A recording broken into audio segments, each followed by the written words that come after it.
The Late Night Alternative with Iain Lee on Talk Radio. We have ways of making you talk.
Late Night Alternative, Iain Lee, Catherine Boyle. You're 45. I am not. I'm 41. Okay, all right, calm down. Very excited. All right, now you're showing off just because you've made a new buddy who you think you're going to get free tickets from at some point. Well, trust me, I know how these showbiz types work. There ain't no free tickets coming out of this guy. There's nothing coming out of this guy. Let's see. I'm going to introduce you, Noel, in a way you've never been introduced before. Oh, excellent. I'm going to say star of musicals, a teacher, a world traveller, a singer, performer. It's Noel Sullivan. Thank you very much. And he's got the most beautiful tan you've ever seen. God, he's dark, isn't he? I look like Look at the state of you, man. I look like I've Ron sealed myself, don't I? Well done. I remember the young, pale lad. And he walks in and he looks Asian. I don't know if that's racist to say that someone looks Asian. I don't know. No, I do have a little bit of Asian blood in me, do you? So it's, the sunshine brings her out. Whereabouts is the Asian? What part of your family and where from? Well, I don't really know because I'm not in touch with that side of the family much. Oh. But I know it's in India somewhere. Controversy in the first 2 minutes. Oh, yeah. This is going to be great. He doesn't speak to half of his family. Yeah, high five for that one. Yes, well man. done, mate. I don't speak to loads of my family as well, and part of me sometimes I feel sad about it. Yeah. Part of me just thinks, yes, it makes it easier. Yeah, makes it easier. Especially at Christmas time. You don't You don't have to like each other. Me and Noel, we get on quite well. Families. That's the rule. No one tells you until you're a grown-up. You don't have to like each other. It's okay to admit you don't like each other. Now, listen, I'm saying that's probably the first time you've been introduced like that, because I bet every time it's Noel from Hearsay. Yes. That must be the thing. And that was you were saying 2001. Yeah. And that was, we will talk about all the stuff you're doing now as well. We're going to get all the plugs in. Great. We're going to sell out your show that you're doing in Cardiff on April the 19th. What? Yeah, not even written down. What? Oh, mate. When I walked into your office just now, I was like, they have no idea what's going on. They got their shoes off, they're eating takeaway. You were brought up by the security man who was trying to tap you up for a job because everyone's got the sack. He's tapping him up for a job. He was. Not in the way I like, though. So, but so he's not getting the job. You're right. So we're going to plug everything, man. And you're all right for an hour? Can we have you for an hour? Beautiful. Right. So, but let's do the business. Let's do the business end of it. You, of course, were in Hearsay. Yes. And that was 2001. And what the series was Popstars. It was. Pop Idols was the one after. Yeah. Popstars, was that the first one of this kind of modern? Yeah. It was the first time. So it wasn't like Pick Me Nigel. Yeah, that was the tagline, wasn't it? Nigel, and there was and it was sponsored by a really hideous fizzy drink as well that lasted as long as Hearsay, I think. Really? What was the drink? Yeah, I can't remember. Something awful though. Every flavour was just hideous. Anyway, I don't know why that's popped into my head. The mouth that feeds him. That reunion's never going to happen. He never needs to drink that crap again. Thank God. It was. I mean, we'd always had talent show and all this kind of Simon Cowell stuff. All it is opportunity knocks with bells and whistles. Exactly. It's all the same thing. Yeah. But this was. I'm wearing a Davy Jones t-shirt. I'm a big fan of the Monkees, right? Yes. I love those. Well, they were the first version, weren't they? They were the first. Yeah. Exactly. I love those manufactured. Yeah. Pop bands, and most pop bands are, and there's no shame in it. I think it's a very credible way to make a musical outfit. But this was the first time, I think, that we as the British public had seen. There was the competition side of it, and that was that kind of one thing, the auditions and people coming through and all that. But this is the first time we'd seen the machinery in place. Yeah, well, the idea of Popstars was not like a competition as we know the X Factor now. Yes. It was a fly-on-the-wall documentary about how to make a band. So there were no phone people say to me all the time, I voted for you. And I think, no, you never. Oh, were there no votes? No, there was no votes. Right. It was just for, we got picked by industry professionals. It was Nicky Chapman, Paul Adam and Nigel Lithgow. Paul who? Exactly, that's show business. Paul Adam's brother is Ray that rings up this show. Is it? Mm-hmm. Yeah, Paul Adam, he was a big boss at Polydor. Now he works for Spotify. Yeah, Ray still boasts about him. Okay, there you go. Right. I should pay more attention to our callers. All right, fine. Yeah. They picked us out of this is the first time they had regional auditions as well. So for me in Cardiff, there was I think the only other audition I'd ever seen in the local paper was Barrymore's My Kind of People. Right. So. That tells you how sparse life was in those days. No, but I get that. Growing up, I grew up partly in Manchester, and nothing ever happened to us. It was always you watch the TV, and it was always London kids that seemed to get everything right. Yeah. So for it to be in your backyard was a massive deal. You sound just like Suzanne now, who I think is listening. But she was the same. Like she came from a bit of a more of a showbiz background. She'd done The Biz, so it's like I remember The Biz. I love exactly, that. The Biz. Yeah. So, but yeah, same thing. Like they just. Really so you say it's been a while. It's been a while. Yeah, it has been a while. Don't let him in a radio studio. So it's the first time that we had access to regional auditions and everybody piled in. So then they who did we have? Yeah, Nigel and that they whittled us down. We had the regional auditions in Cardiff, and then we went to Birmingham. When you did the thing in Cardiff, did you really? What were you? 19? 19. Right. Okay. So kid. Yeah. Not to patronise a kid. Yeah. Did you think? I've done well in this. I'm going to go through. Or were you just kind of? Yeah, what were you doing as an 18, 19-year-old lad? So I just come back from my second. So I'd done a summer season in Ibiza. And doing what? Partying? Pills? What was this? Yeah, all of that. But it was working for... I've worked for an entertainment agency out there. So we put on shows in the hotels for guests. Did you have to wear the big mascot outfits? No. So right. We did... So the first... It was really random. The first year I did a Blacklight Theatre of Prague show where you dress all in black on a black stage under ultraviolet lights. and you do so there's a soundtrack that plays, and then you put We're put talking on white gloves, or all the things, but all of the puppets are painted with UV paint. Yeah, I know the thing. Yeah. So basically, you take the whole set there, you set it up, and then you put on a show in the hotel, and then it lasts for an hour and a half, and then you're done.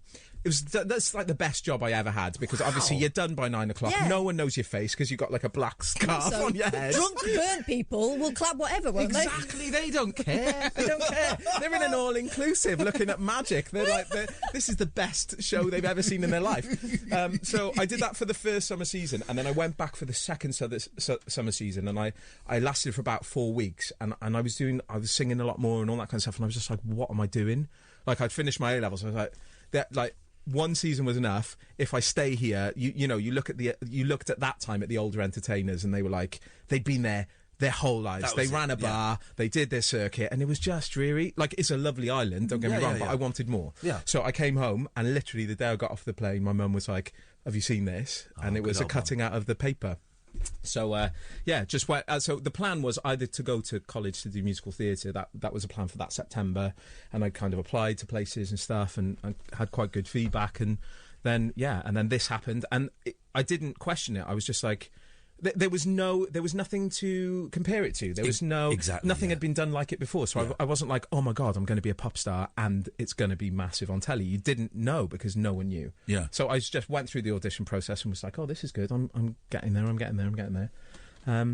So they took us to Birmingham, whittled us down again.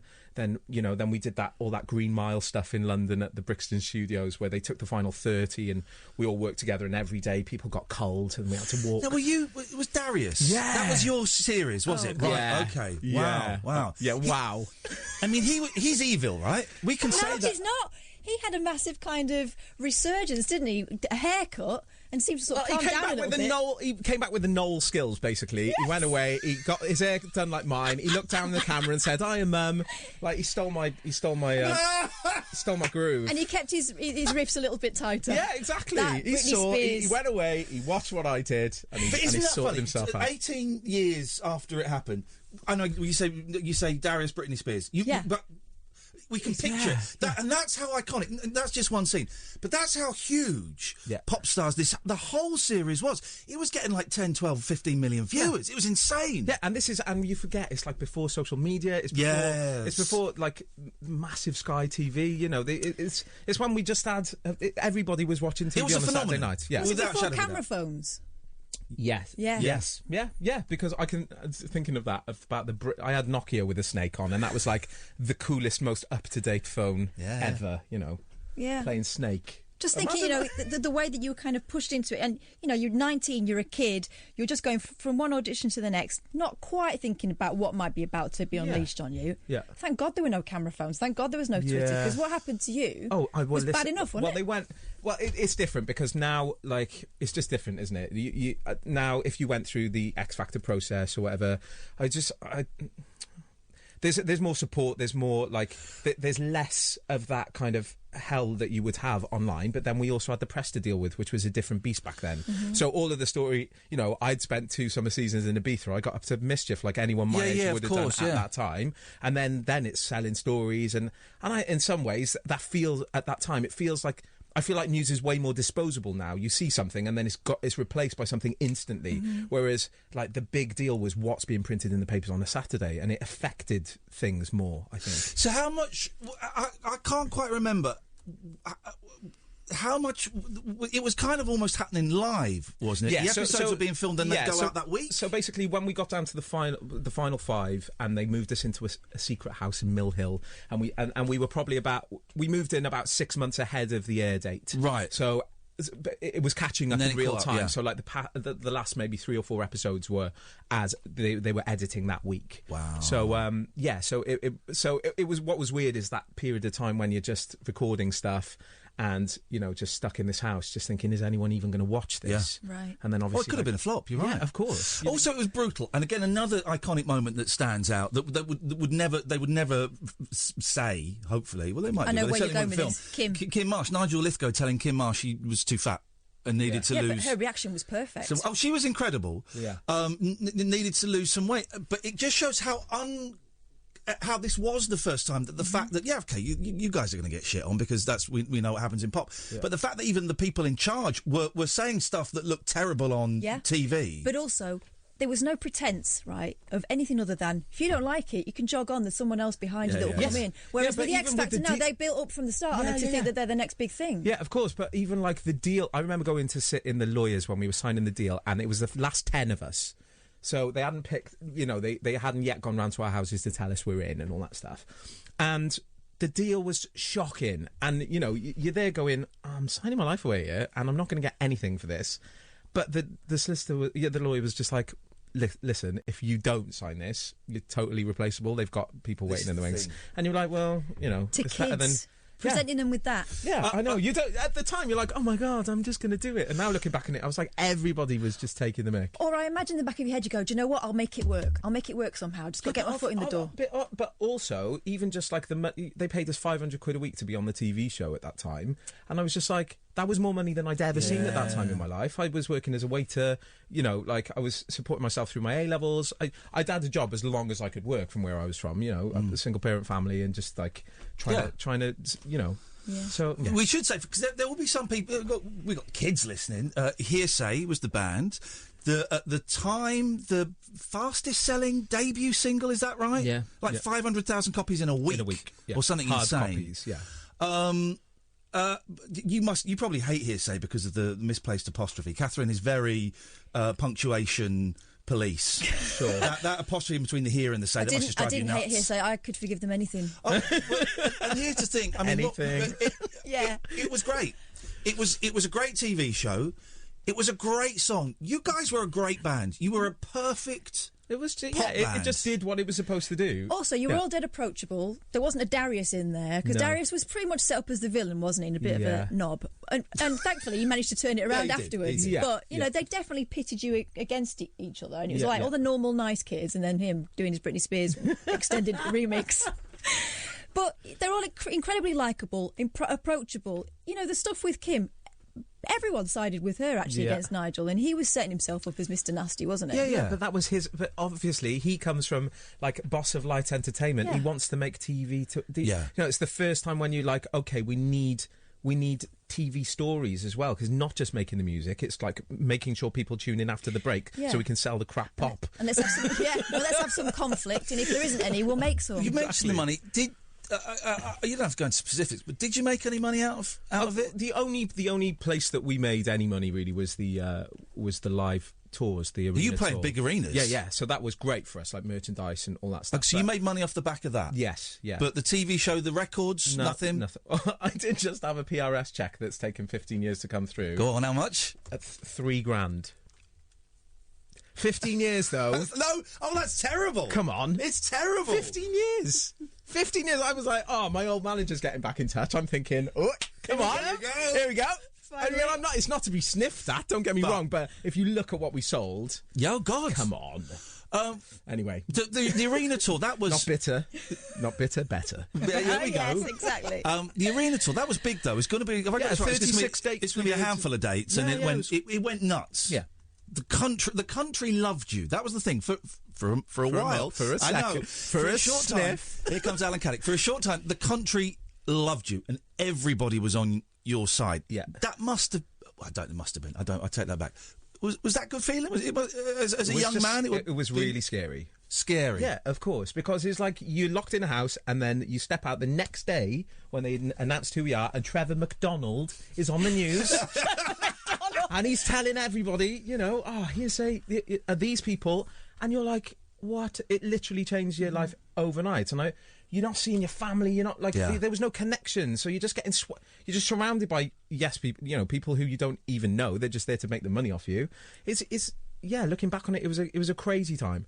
I don't want to sound like I'm being down on it because I'm not. Like, it was an amazing, experience. Yeah, it was an amazing experience, and the performance side of things for me will never be topped. Like abseiling down from Wembley roof, You know, looking like we've jumped out of a helicopter that we've shot because we've got, you know, like it was amazing. The tour was amazing, and I got to share it. You know, I made Susie is one of my best friends still. I'm godfather to her beautiful boys. Are you really? Yeah. Oh, isn't that lovely? Yeah, and she was best man at my wedding.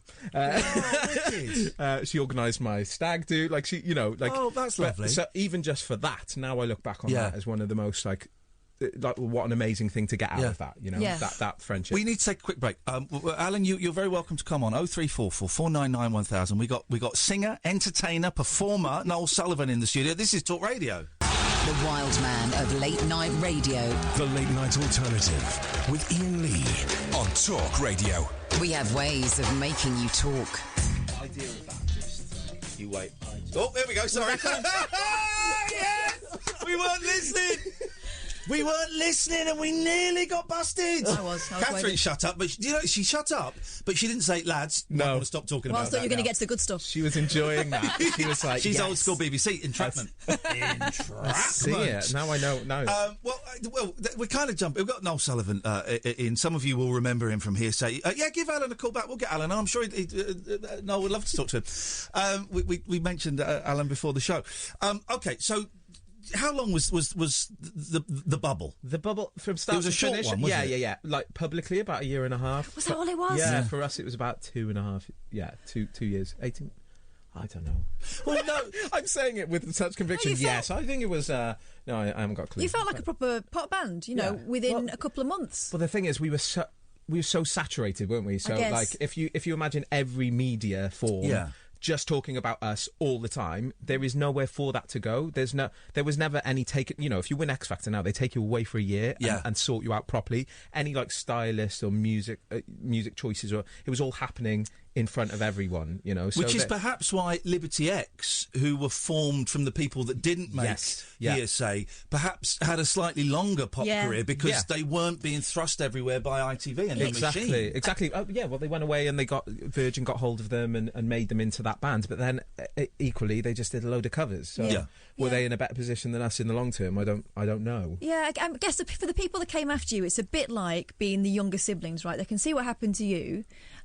Little lessons are being learned all the time. Of course, yeah. So each time it gets slightly better for them, I'm guessing. Yeah, well, you think that... Well, Popstars The Rivals, which was the next version of Popstars, which came after Pop Idol, was Girls Aloud and One True Voice. Right. And the poor boys, they were the first, like, proper thrown into the abyss, I think. Yeah. Oh, they were the sacrificed. Yeah. Totally. Yeah.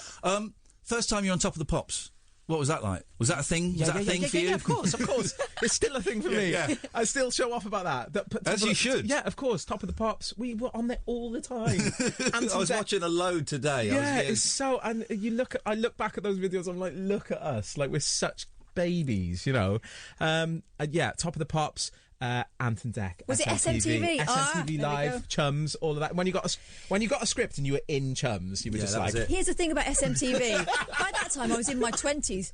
When 20-somethings were watching it. It wasn't a kids' programme, Yeah, because it was proper hangover TV, wasn't it? Exactly. Yeah, I loved it. You could watch all the pop acts on CD UK and all that stuff. Perfect. Yeah, it was just great. We literally lived in that building. What was interesting, and I sensed the change, but I didn't know it was quite so toxic until I was reading up on it today, is when Kim Marsh left... And what's interesting about Hearsay is it follows pretty much step for step the pop band story, but just compressed. Really compressed. Normal pop band story, maybe 4 or 5 years. Yours, it was that, and everything happened so quickly. So Kim leaves for whatever reason. And you could have either gone on as a 4-piece, but you decided to get someone else, and there was that. I remember that show where you were auditioning. Horrible. But it was horrible. It was like a market version of Popstars, wasn't it? It was like a cheaper. Was it just on ITV2? Yeah. It was like a cheaper version of it, wasn't it? I remember thinking, okay, this is going to be an interesting storm. And you know that you don't want to do it. You've said you don't want to do it, but they're all forced into it. Yeah, they're cracking. Did you have any say in your career at that point? No. They came in and said, right, you got this. No, I remember even saying, like, they wanted to go with the single off the second record to everybody, and I hated it. I was like, this is so dry. It sounded like a song by Five. It sounded like Five. Yeah, it sounded like that, but also like the Mel C, Brian Adams duet. It's like the same chord structure as that as well, and I was just like, come on. this is dry. Come on, like, we could do something better than this. And there were some really good tracks on that second album, I thought, but they didn't see the light of day in the end. So yeah, it didn't matter. Our opinions didn't matter. No. And that was set out from the start, wasn't it? It was, if you don't like it, you can jog on. And that's not what we were there for. We weren't there to be like creative artists. No. But then, having had that experience when you're 20, when comes the point when you're allowed to call yourself an artist? Like, it's taken me up until last year to realise that I was. That because I didn't feel like I could own that because I was from a pop band and I was being told all the time that you're not worth anything because you were in a pop band. That's crazy. You know? That's crazy, because your career since then is something you've built brick by brick. You own it, and you deserve to be proud of it. Yeah, it's been I mean, looking back on it now, when I read my own, when I have to hand in my CV for stuff, and I'm just like, I have put in the hours now, and it is something that can't be like taken away from me. Let's get there in a minute, because I just want to get on this is kind of getting to the end of the hearsay thing, because when the fifth member, it was Johnny, somebody who'd been a dancer in the band, and suddenly that was the moment the public the media turned, and then inevitably the public turned, because people started screaming, fix. Yeah. This is a fix. It's one of their mates. And I remember watching and thinking, I'd say I like pop bands. I like pop bands. I like watching them. It suddenly got really, really nasty from the outside, with people, nation's favourites. Suddenly now you're cheats and you're liars and you're scam artists. Yeah. Did you feel that? Because we had like proper Daphne and Celeste moments where we'd be singing at Radio Row shows and they'd be chucking cash, like pennies and stuff at you, and you'd be like dodging them, or like really, yeah. And so hang on, this decision that had been made probably, I'm imagining, completely over your head, as everything else was suddenly put at your door. But then the press sentiment had switched as well. It was all about like they started like digging up on stories about our families and about our pasts and about and you're just thinking, everyone's kids at that point, all they've done is ridiculous teenage stuff that is going to sound really terrible. But also, that's all we've done in our lives. So that's the biggest moments in your whole lives that are being exposed every Sunday. Teenagers shagging and taking drugs. Yeah, exactly. Mind blown. But you think you it's fine now. I'm like a man and I can look back on it and go, yeah, everybody's doing that. It doesn't matter. But when it's your own personal secrets for the first time and you're thinking, I don't want my nan to read that. I don't want my mum to read. I didn't get into this for that side of things. I don't court publicity. I'm not I'm not out there on red carpets. I'm not doing any of that stuff. I'm like just getting on with my job. So how did that work? But so how did it end? Did the core four of you, the five of you, did you go, we're done? Yes. Did the contract end? No. It was basically we went out to America to record some stuff, and things got all a bit like. It was all fractured anyway, and it all kind of came to a bit of a head whilst we were out in the States. And then when we got back to London, we had a meeting, and we're just like, the only thing we can do now, like, is it worth just dragging ourselves through this for the sake of pop music and feeling this pain? Or do we just club together and say we're not having it anymore? And we didn't tell our manager. We just phoned the Sun and said we're quitting. So do you know what? Ironically, that thing they've been saying to you all along, if you don't like it, you can stop. Yeah. And we did. As a threat, you went, do you know what? We'll take you up on that because this isn't worth it. Yeah, and that's the only thing for me that I'll say is the best part, is that the end was our decision. You took control. Yeah. And it was the best thing we ever did. Who phoned the Sun? Was it one of you, or did you have it on speakerphone? I can't remember. That's an incredibly bold, grabbing back the power. Yeah, I think it was.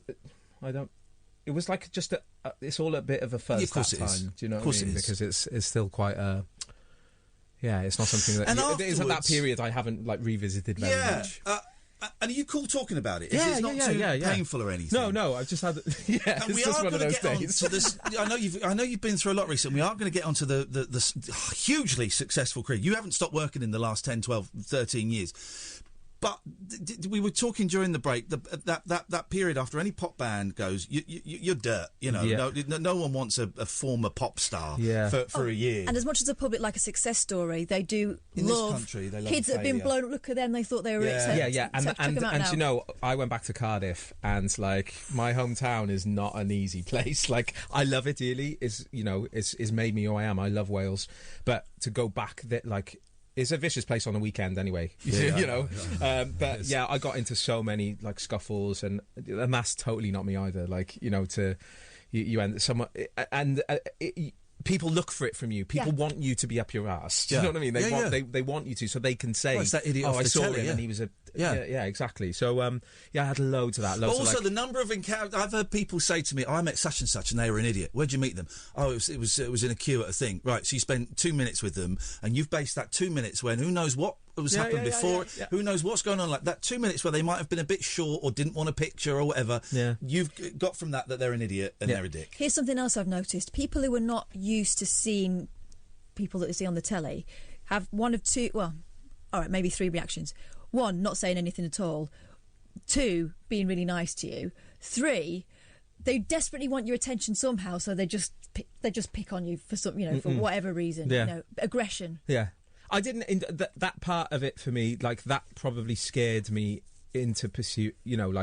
For the next part of my career, I didn't know what to do because I was scared of trying to pursue that because it felt like such a scary thing at that time. You didn't, and then the social life goes out the window because you don't want to leave the house, and everything else tumbles down. Did you think about jacking it all in? I don't mean killing yourself. I mean, maybe you did as well. Maybe you did yes. But the career, did you think, do you know what? Well, that's done. I'm going to go and get a nice office job now. And No, because I only knew music. Yeah. Like, it was my passion. I'd been singing since I was 6. It was my only... It's the only way I knew joy, really, and actually it was getting... I decided to represent myself for a little while afterwards because I didn't trust anyone. No, basically. You just got the power back. You don't want to give it to someone else. Exactly. So my first job was I went out to play Danny Zuko in Greece at the Jersey Opera House for a summer season. Wow.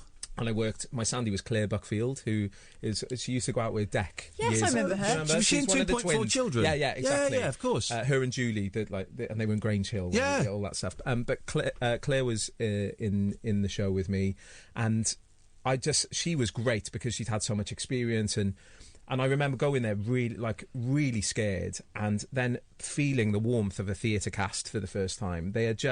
They're misfits and they're bonkers, and they've all had they were all the weird kids at school who nobody wanted to hang around with because they were dancing and singing all the time. But actually, before it was cool to do that, before becoming a pop star was a thing, when I grew up, it wasn't cool to do that. It was. Especially for a boy. Exactly. And so you meet all these people and then suddenly you're like, oh my God, I'm in that's my family, that's my family. Yeah. These are me, these people get it. Exactly. And you can say anything in the theatre, anything, I swear to God, anything, and no one bats an eyelid. No one ever goes, that's weird. Yeah. And you just, and that's where I found my home. So it didn't matter how much confidence had been knocked. Bit by bit, and that's why I've stayed in it for so long, because I just felt that's where I feel like I belong. But there. also as well to do, and you've done loads of musicals. We'll go through them. We'll go through them. You've done loads and big roles in musicals as well, which you've got to be good and you've got to be able to work hard to sustain any career doing that kind of stuff. People go look at pop groups and go, well, it's just a bunch of idiots just dancing and singing. Anyone can do that. Well, actually, no, not everyone can do it. And the fact that you've carried on working shows that you have got the talent and the dedication to make a career. Yeah, there were a couple of they're obviously in theatre, and I get asked this quite a lot because I do think there's a place for people to be in shows if they haven't got the talent sometimes, because I think if a celebrity draws people to the theatre who wouldn't usually go there. Yeah, and they're going to see them. Exactly. I think there's power in that, and I think, I hate it within my industry. The people who are like, well, they shouldn't get the jobs. We've trained for all these years. Yeah, but they have. But they've got the profile. They bring the bums on seats to make sure everyone else gets a job. Yeah, yeah, exactly. So that's the one thing. But secondly, there have been a couple of roles in my career that changed things, because then they suddenly went.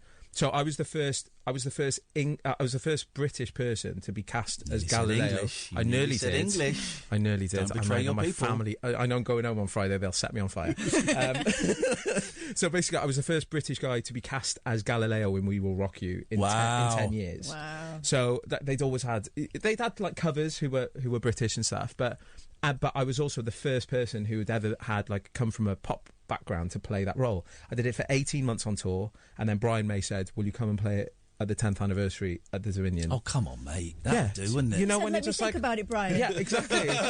So it's that moment where I'm just like, then for me, and that was only in 2012, but at that moment I was like, I'm here now. Yeah. I've arrived. It's validation from someone who knows their stuff. Yeah, exactly. And also, no one's doing you any favours. You are there because you deserve to be there. And I've auditioned 10 times for that role, I've beaten off all the competition. Right, we're going to have a quick break. Let's leave it there. Exactly. We're going to have a quick break. When we come back, we're going to introduce you to Mr. Alan Caddick, who's a regular caller to the show. Lovely. And maybe you, dear listener. We got Noel for another 20 minutes or so. 0344 499 1000. This is Talk Radio.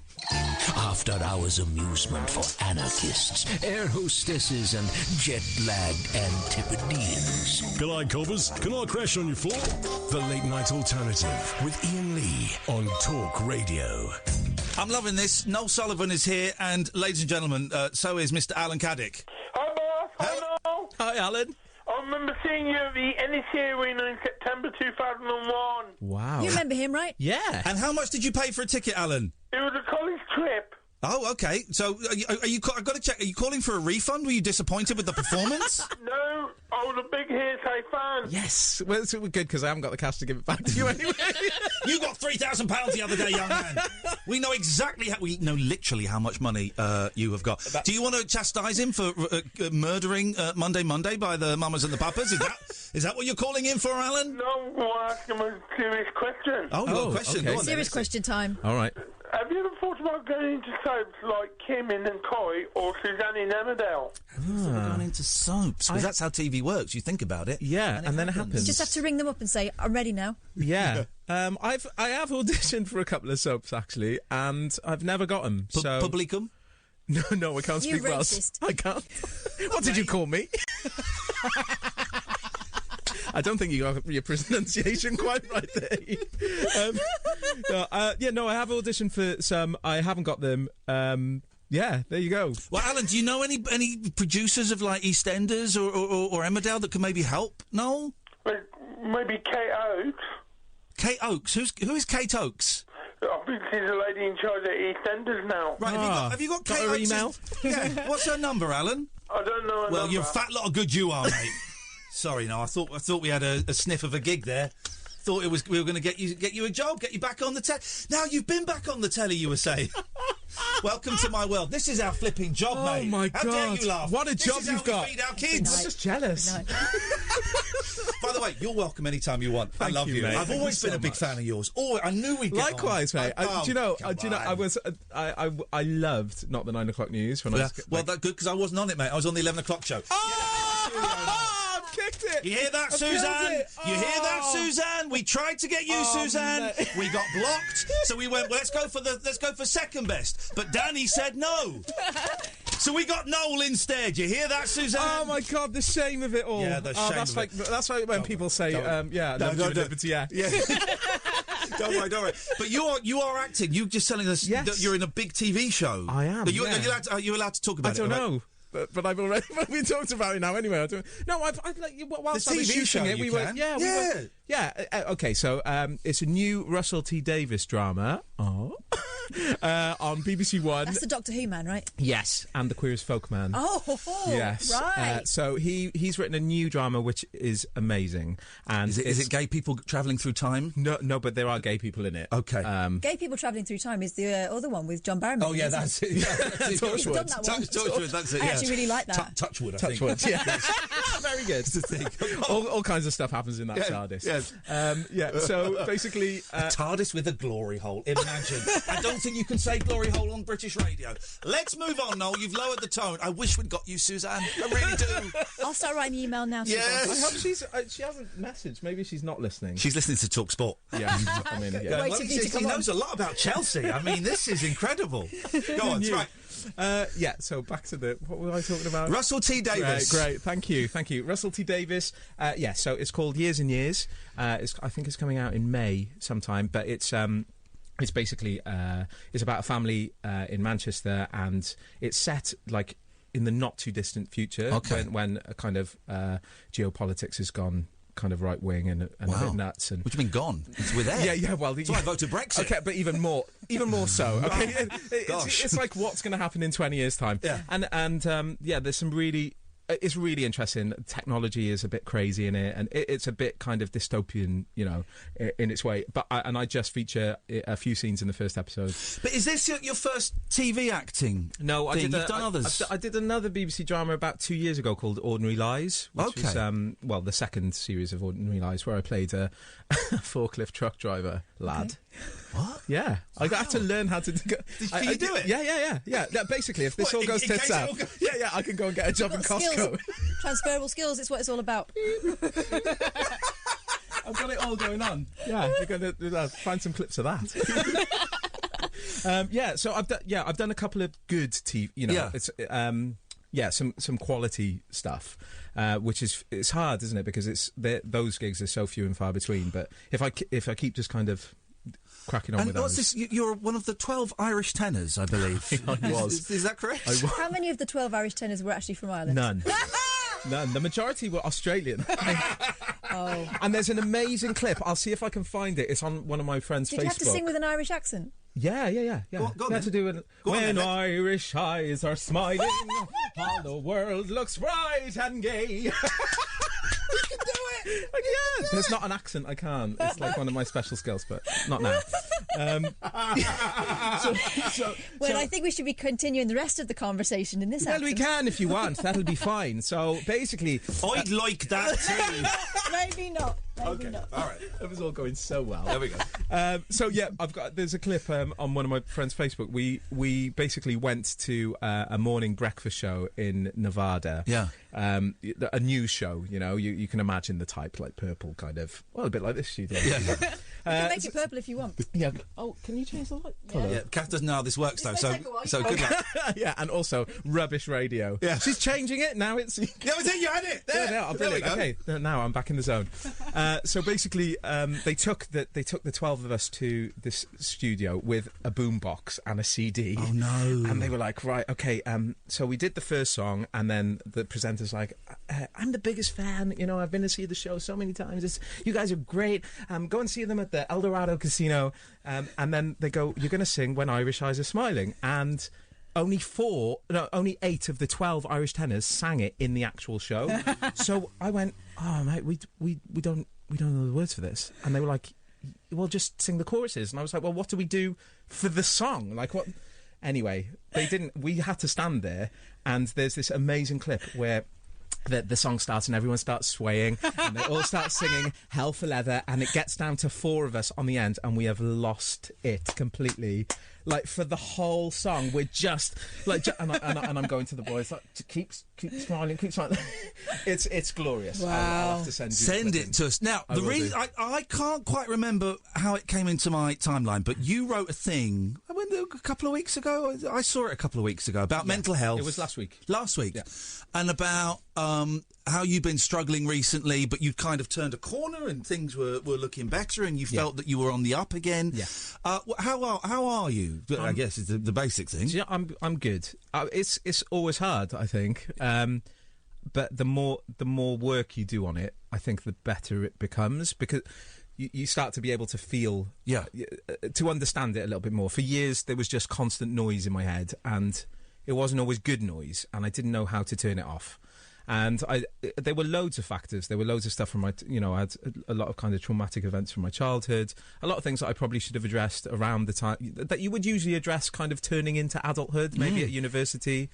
My sexuality being a massive one of those. You were told to keep it quiet that you were gay. Yeah, well, I didn't really. I was at a time when I didn't really know. I was still kind of, I was calling myself bi, and I was 18, and and I was in Ibiza. God, at that time in my life, anything. Loving it. Yeah, exactly. Loving I just it. Didn't care. Good for you. Yeah, exactly. At that time as well, sort of the late 90s, early 2000s, it was all about sexual experimentation. You didn't have to choose, did you, at that point? Yeah. But also, I'd grown up in Cardiff during the 90s, where there was really not much outlet for that kind of stuff. I found my love in the darkness. Yeah. In clubs and just like there was no social way of being gay apart from underground at that time for me, and so it always felt like it was always connected to like booze and drugs and and just meaningless sex and all that stuff, to kind of, because that's how it was discovered, which is not the right way for anyone to discover love. Yeah, exactly. But you don't understand that. I didn't understand that. So that's all part of like my crazy head. And then you chuck hearsay on top of that, and then they tell you. I told them in the auditions that I don't know what I am, but I've had these experiences, and they came to me and they were like, if you want to be in this, you don't discuss this anymore. But from a TV perspective, I can understand it's like a multi-million-pound thing that they don't know if it's gonna. Isn't that funny? You're still justifying it. Yeah, you're still I'm not criticising you for it. No, I know it's wrong, but I can see their point. Like that's what I'm saying. I know, like it damaged me, but I know why. If you're a business and you want to make sure that this thing is going to be perfect, like I know it. Yeah, I shouldn't justify. I don't want to do all the work that you've done recently with your therapist, so I'm not criticising. No. But I understand what you're saying. Yeah, I shouldn't just. It is completely wrong, and it shouldn't be allowed. But I get it. You telling them that should have been their cue to right. Okay. Let's protect you. Let's make sure you're all right. But and it was just like shut up. Yeah, and they tried to use it a little bit later. Oh, it's so boring. But it's I've just found that whole time a damaging time, really, because at that age where you're supposed to be exploring yourself and wearing crazy clothes and I don't know, whatever it is that you do as a teenager, making mistakes. Yeah, exactly. They package you up and they tell you what to wear, what to say, and who to be. And that was, for me, that was the most damaging thing ever. And I don't ever think I understood it fully for ages, because then you go into the next step, which was the hatred from the public, and then you're dealing with all of that, and you don't have time to, and then you're just burying all of these feelings and just not enjoying yourself. So it's taken a long time. Then there's the financial worries and all of that stuff, and getting a career for yourself that you feel like you have to hold on to with both hands. And so my mental health never was at the top of my list of priorities for years and years and years. And actually, it was meeting my partner James, my husband. He's the first person really who has allowed, he took the reins for me and allowed me to not have to worry about money for the first time. Basically I kind of burnt out in musical theatre because it was so, it absorbs so much of your energy, and I got to the point where I felt like I wasn't doing it justice because I wasn't happy. And I was like, I've got the best job in the world. Why don't I feel happy? And I know it started affecting my, it was affecting our relationship and all that kind of stuff. And yeah, he has allowed me to have that breath and it all came to a head last Christmas, basically. And some guy came up to me in a pub and was like, and I wasn't ready for it. And he'd said, will you come out for a drink? And I was like, I'm not really in the mood, but I went anyway. And this guy, and I felt like a superhero without my cape on. I'd just been on the sofa for the afternoon. And this guy came up and went, oh, you're that guy from Hearsay. What, you still doing all that singing and that? And it's so stupid. It's such a little thing. But I wasn't ready, and it was like an arrow through my armour. Yeah. And I know it's stupid, but I was like, I feel like I have to justify myself to you, and I got really upset, and I walked out the pub, I burst into tears, and I just lost my shit. It's not stupid at all, because what you're talking about is a drip, drip, drip over years, and that guy got you right at the moment when you were and the it broke rawest. the dam. And I rang my mum, and I was just like, I can't do this anymore. Like, I don't know how to cope anymore, and I don't want to feel like this anymore. So I went to the doctor and said all of this, and then went on the waiting list for therapy and all that kind of stuff. And slowly but surely, kind of built myself back up. But it's been the last year. Oh, and what's amazing about it is that I have had these beautiful creative moments because I've had this space to think. Like, I've done some nice work, and I've been writing and things that I never knew that I wanted to do. I'm exploring. And it's all part of this process. Do you think it was a breakdown or a breakthrough? It was a breakdown, and then I think, getting back was the breakthrough. And I was sitting on a beach in Thailand last week with my husband, having had this amazing experience of teaching and passing on my knowledge for the first time in my. How many kids were you teaching? So we put on a Queen concert in Jakarta at the British School in Jakarta with 288 kids, 12 groups. We did a number we did Don't Stop Me Now with Year 8. Which it's like a bunch of 12-year-olds who don't want to be there, but we made them. Then we had them dancing, and it was great. We done this. I'd never done it before. My James is a choreographer and a teacher and a wonderful dancer. So it was So he's used to doing it and also really gobby. So, like, I'm just used to seeing him take control of rooms. So it was nice to put myself in that position. Anyway, we got to Thailand and I was just on the beach and I was just like, like in the last 18 months, I've come so far, like, and I haven't discussed it. And I think part of your healing as well is sharing it, because then you realise it's not a dirty little secret. Your sexuality is not a dirty little secret. Your crazy thoughts are not a dirty little secret. If you let them out and you share them, you realise that there are loads of people in the same space as you. The same, like, they need help too, or they don't need help, or they can help you because they've been there. Through it, and the minute you start talking about it, the more, like, I've just found it so amazing. Like, the messages I've had from people who I've known for years, and they go, I had no idea you were dealing with that. Well, of course not, because I'm like a joker face. I put on the smiles and everything's okay, but it's not okay. And my point was, I think it's now more than ever so important to just tell people when you're not okay, because, you know, you could just get washed away and... Too many people are dying. Yes. Too many people are dying when actually they don't need to. And I don't know how close you came to it. I've certainly come very close to it. You know, I've looked it in the face, and we're here tonight. You're here tonight because of that post. So I'm really glad that you wrote it. So, and thanks for reaching out. It's amazing. Like, hey, listen, we're kind of out of time. You are doing a show April the 19th. Yes, I am in Cardiff. Where is that? What is that? Okay, so it's at the Wells Millennium Centre, which is the most brilliant place in Cardiff, and I'm doing my one-man cabaret. Called If You Don't Know Me By Now. I love it! I love it! I want to see it. I thought I'll just, like, set it up for the next show. I'll just do Noel puns for the whole thing.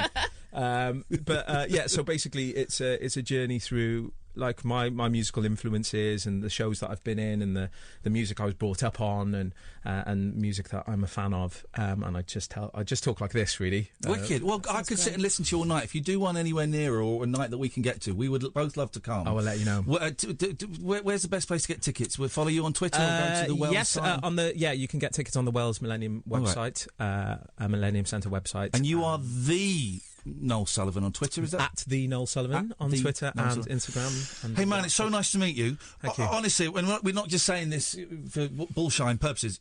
Anytime you want to come back, you're in town, you want to pop in for an hour, you'd be very, very welcome. I've thoroughly enjoyed chatting and listening to you. I think you're one of the good guys, so hang in there. We will carry on with your phone calls in a bit. 0344 499 1000. This is Talk Radio. The Late Night Alternative with Iain Lee on Talk Radio. We have ways of making you talk.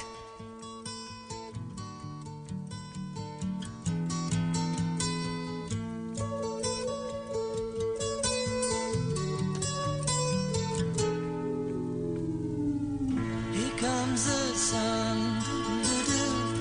here comes the sun, I say it's alright.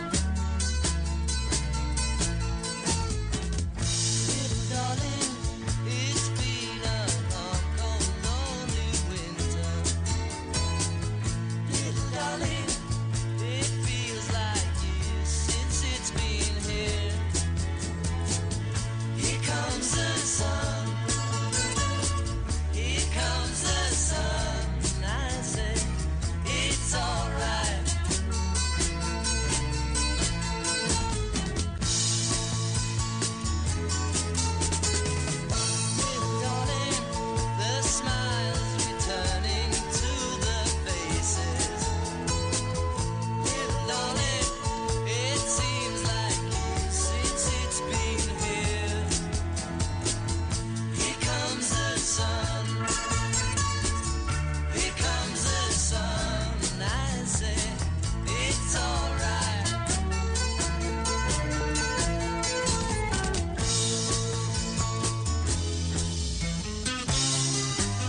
chosen by Noel, this song, dear listener. It's alright. Yes. It's alright. Yes. Beatles, the song that Catherine Boyle was conceived to. 0344 499 1000 is the telephone number. I loved that. I love that with Noel. We'll get him back in again at some point, and I could sit and talk to him all evening. This is the late night alternative. Weeknights from 10 with me, Iain Lee and Catherine Boyle on Talk Radio. Listen via DAB. Download the app, or where's the third place they could listen, Andre? Yeah. You wouldn't sit and speak to me what evening, would you? Yeah. Where's the third? Where's the third place they could listen? They could listen on DAB. Download the app, or Spotify. No. Lappy. On your lappy, exactly. Yeah. Are you speaking into the telephone? Yeah, sort of. It's only a small phone. Ah, and such a big mouth. Yeah, but yes. Can you hear it now, okay? Yeah, that's much better. Yes. Right, yeah, what I was going to say, right, was I fancied singing a song, but my lappy's not on, unfortunately. So unfortunate for everybody out there. Oh, I bet they love it now. I can't sing, don't they? Yep. I like a bit of airwaves, as you know. Airwaves. To myself. Yes. I can very rarely get a word in edgeways. Okay. I'll give a quick game, though. Okay. Scissors and rocks. Okay, scissors and rocks. Away we go. Right, got it. Off you go. 1, 2, 3. Three. What you got? I've got rocks. I've got a stick of dynamite. 1, 2, 3, go. What you got? I've got a bucket of sand to put the dynamite out. Oh, I've got some water to wash it away with. 1, 2, 3, go. I've got a boat. I've got a sandbank.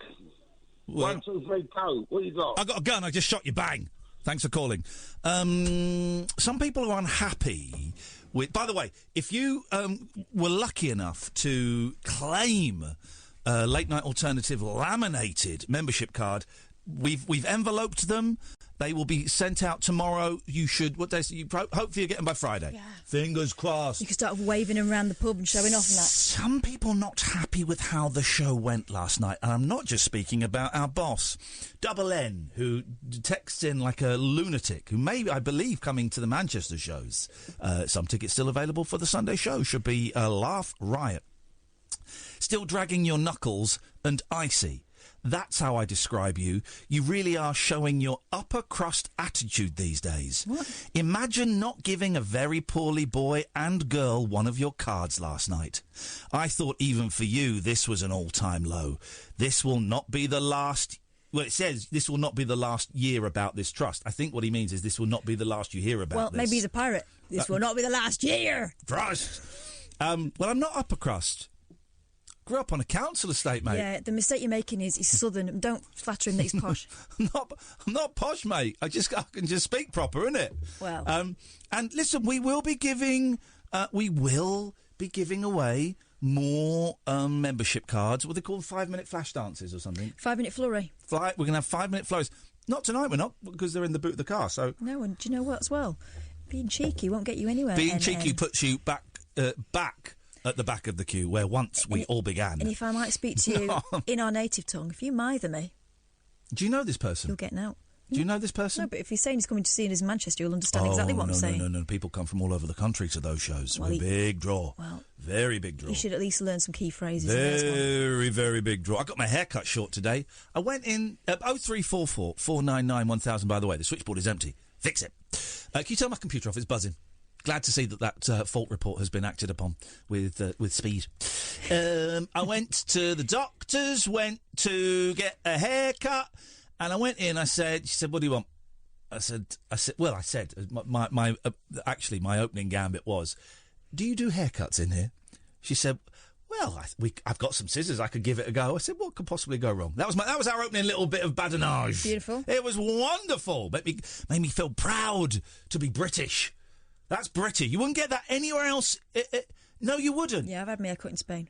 No, you wouldn't get that kind of badinage in Spain. That's badinage. They're quite chatty. Badinage is British. Oh no. Badinage is actually French, literally French. No, it's British. Badinage is a very British phenomenon. What's the English word for it then? So here's we've got Le Weekend. I mean, no. So here is you wouldn't get that in Spain though. You'd get Spanish. I'm Spanish. So what you like? What you like? What with you like? They say.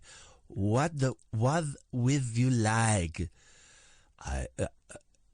I would like a haircut. Oh yes, very good. You see here, I get the fever. I cut your hair. You gonna like it. Pero hombre, ¿por qué estás hablando así? Eh? Now, whereas if someone now in Britain, the badinage would be, "Sir, what would you like?" "I'd like a haircut." "Oh yeah, mate. Which one?" Boom. Britain. Only in Britain. Only in Britain. You wouldn't get that in the continental countries. That's why I voted Brexit. You don't get that. You don't even get that kind of banter in the States. I used to, when I lived in Muswell Hill, down at the foot of Alexandra Palace, there was a storage facility. It may well still be Big there. Yellow? It might be. Mm-hmm. It might be. You know, we can rent storage. And I used to go there because I needed boxes a lot. I only ever saw them in like American murder films, and then when I started working in London, they're everywhere, aren't they? Great observation. I wouldn't open with it. Box places, not murders. Although, let's be honest, there are too many of those as well here in the streets. I used to go to this storage place just to have a laugh with the people behind the counter. I got on with them. They were funny. I would go in and I could do like an hour there. What were you storing? No, I wasn't storing anything. I was buying boxes. What were you buying boxes for? For storing. Go and scrounge them from Tesco. So I would go in. You can't do it now. It's not the 80s. When I worked in B-Jams... You used to keep boxes at the end of the tills, used to keep boxes at the end of the tills. And then someone said it was a fire hazard. Oh, God. Well, as we've learnt from, what's it called? Le Baton Rouge. What's it called? Notre-Dame. The Notre-Dame. By the way, all right, I get that it's sad, right? But flipping heck. Everybody... just calm down, dear. It's not the end of the world. It's a cathedral in France. Well, all right, we are the gatekeepers of history, and that is history, and we let the... But it doesn't really matter. They'd already fixed it once in Victorian times. Yeah, exactly. The roof is 19th century, guys. Also, there's a whole section of trees in the grounds of Versailles which have been specifically grown for hundreds of years just in case this happened for Notre-Dame. So, they'll be all right. Everybody. But James was banging on him. James did like 3 hours on it last night and then more, like 4 hours tonight. Another radio station, a Marxist, a leftist Marxist whose name shall not be mentioned, but he's a scumbag and he's a champagne socialist, did an hour on it. People doing like hours on, not... Mate, other people on other radio, get over it. Who cares? Actually, do you know what? I've not even been in there. I've seen it from about a mile away. That's how much I care about Notre Dame. I've been in. It was nice. So what? We got St. Paul's. St. Paul. Well, St. Paulo. Look, I understand why they're upset about it, and it's a great shame. They'll sort it out. It's no problem. Can we? But then I suppose it's a nice turnaround from us hating the French, which was happening this time last week. Now we're all feeling sorry for them. You know that some people are saying it's the Muslims that done it. I heard some absolute dingbat saying, "Oh, I heard they were moving all the expensive statues out just before it happened." Yeah, because they were doing renovation work. That was Jong-un trying to create a conspiracy that it wasn't a conspiracy. He just thought it was a bit odd. What was the 9/11 thing? Well, if you check, all the Jews didn't turn up for work on 9/11. He never said that, did he? No, he didn't. But conspiracy theorists do. That's an actual conspiracy. You'll find a documentary on it on YouTube. If you actually study the records on 9/11, 100% of the Jews that worked in the Twin Towers didn't turn up for work. Now, you explain that one to me. Well, here's how you explain it. It's manifestly not true. But so the Notre Dame thing, I think it's sad. I think it's sad. And we are, genuinely, we are the gatekeepers of history, and we kind of let it... But it'll get rebuilt. And everyone will feel like they've got a stake in it. That'll be the great thing. It'll bring people together. Here's what I think they should do. They should update it. Make it modern. So it's got the satellite same, dishes. No, turn it into, like, I don't know, an escape room or quasar or something. I just think that they need to do something. Because I've been to Paris 3 times. I never felt bothered enough to go in there. Oh, it's a giant escape room? Or a giant quasar? Or there's, there's go-karts? Yes, I'm in. Slides instead of stairs? Yes, man. Oui, merci. Oh, c'est très bon. Très bon, le français. So, but they won't. In all seriousness. And I had another saying, I can't believe there was no sprinklers in there. Don't quite go with the decor, does it? But then it hit me right today. I did have a thing, and Michael, Mark, and George. Oh, it's 3 of the Beatles. No, it's 2 of Jesus's men and a Beatle. I was thinking, why are we hearing so much about it today? And then it dawned on me, because the politicians are on holiday for 12 days, so there's no Brexit. So and this is what it was like. No Brexit in Purda time. Well, exactly. Well, yeah. But this is what phone-in radio was like. I mean, I don't even know how long ago. 8 years ago, 5 years ago, 8 years ago. This is what it used to be like, where you would talk about stuff like this you talk about Notre-Dame on a loop. You talk about all the other tiny little poxy stuff that's going on a loop. There's Brexit, and you say Purdy. So 0344 499 1000 is the phone number. It really is a very shoddy show. Jacked up jive talk for janitors, jazz cats, and gin-soaked boys and girls. Zactamundo. If you're awake, you're welcome. I've got 5 cactus needles stuck in my... The Late Night Alternative with Iain Lee on Talk Radio.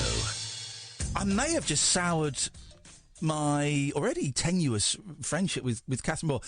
I sat here with a cup of coffee, half a cup of coffee, and it's quite cool now.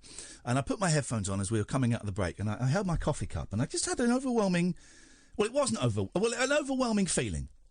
So I took my headphones off, and before we came back, I said to Catherine, I just had an overwhelming feeling to pick up this coffee and just throw it in your face. And here's just what was confused me. You look really upset at that. But I'm telling you, I didn't do it, and I'm telling you. But why the hell would you do that? I don't know. We are not our thoughts. These things just happen. No, it's not that hot. Would it be funny? Would be very funny. Would be shocking. But you're quite nice tonight, though, and I'd end up all drenched and smelly. You again.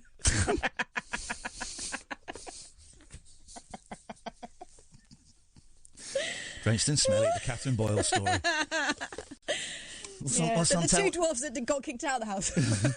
But you have no right to be upset with me, because I didn't do it. What I should be doing is thanking you. Is that right? Yes. Thank you. You're welcome. Flippin' heck. Unbelievable. I want to talk about those protesters in a bit. Oh, I want to talk about the dirty protest. Which dirty protest? That one that girl did. Oh, we saw a girl doing a... All right, OK, fine. Yeah. All right, let's do this first. Just a minute. Well remembered. I'll never forget. Oh, God. Good evening, Michael. Good evening, Ian. Michael, what can we do for you on this holiest of Tuesdays? Well, on this holiest of Tuesdays, I spoke to you, a long-time listener, second-time caller. Oh, we haven't got the bell. Oh, hang on, we've always got the bell. Get it out. Oh, all right. Say it again. Oh, no, hang on. Go. Say again, Michael. Long-time listener, second-time caller. There we go. Always got the bell. Always got the bell. So here's the format. I say something serious, then we do a celebrity party guessing game. Always got... Oh, this is the guy that does the crappy impressions. Oh, what are you on about? It's just real celebrities. No. Anyway, first of all, I know I've missed the membership card thing because I listen normally on the podcast, so I'm listening to now on the live show. Yep. But for a fun fact... Oh, look at him! He's saying, "I know I've missed it. I know I've missed it, and I'm cool. I'm cool with that. If you want one, Michael, you ask for one." Iain Lee. Yes. Please maybe come up the membership club. No, mate. No, mate. No, mate. Not a chance, buddy. Not a flip. You should have been listening last night, you chancer. Also, I am the laminator. You ask me. Yeah, although the laminating machine is in the boot of my car. But no, not a hope in, not an H in H, I'm afraid, young man, not an H in H. Fun fact nonetheless, the deepest part of the ocean is over 7 miles deep. but this turns into a quiz. What is the name of that deepest part of the ocean? Oh, isn't it called, like, Brent's Bend or something? No, it's called some... No. It's not far. It's something like that, isn't it? Yeah, it's... Ridge? Is it a ridge? Yeah, keep going.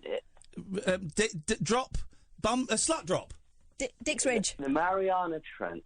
The Mariana Trench. Ridge? Brent's Ridge is not far from Mariana's Trench. It should be. Absolutely. Bit like Tony's crack. The same. Yes. No membership card. We're not doing a 5-minute frost over. What's it called? Flurry. Not doing 5-minute flurry. Anyway, back to the celebrity party I'm having tonight. Oh God. Got another couple of celebrities. Only two this evening. This bit embarrasses me so much. Makes my testicles shrivel. Anyway, so you know the rules, yeah? Remember? Apparently.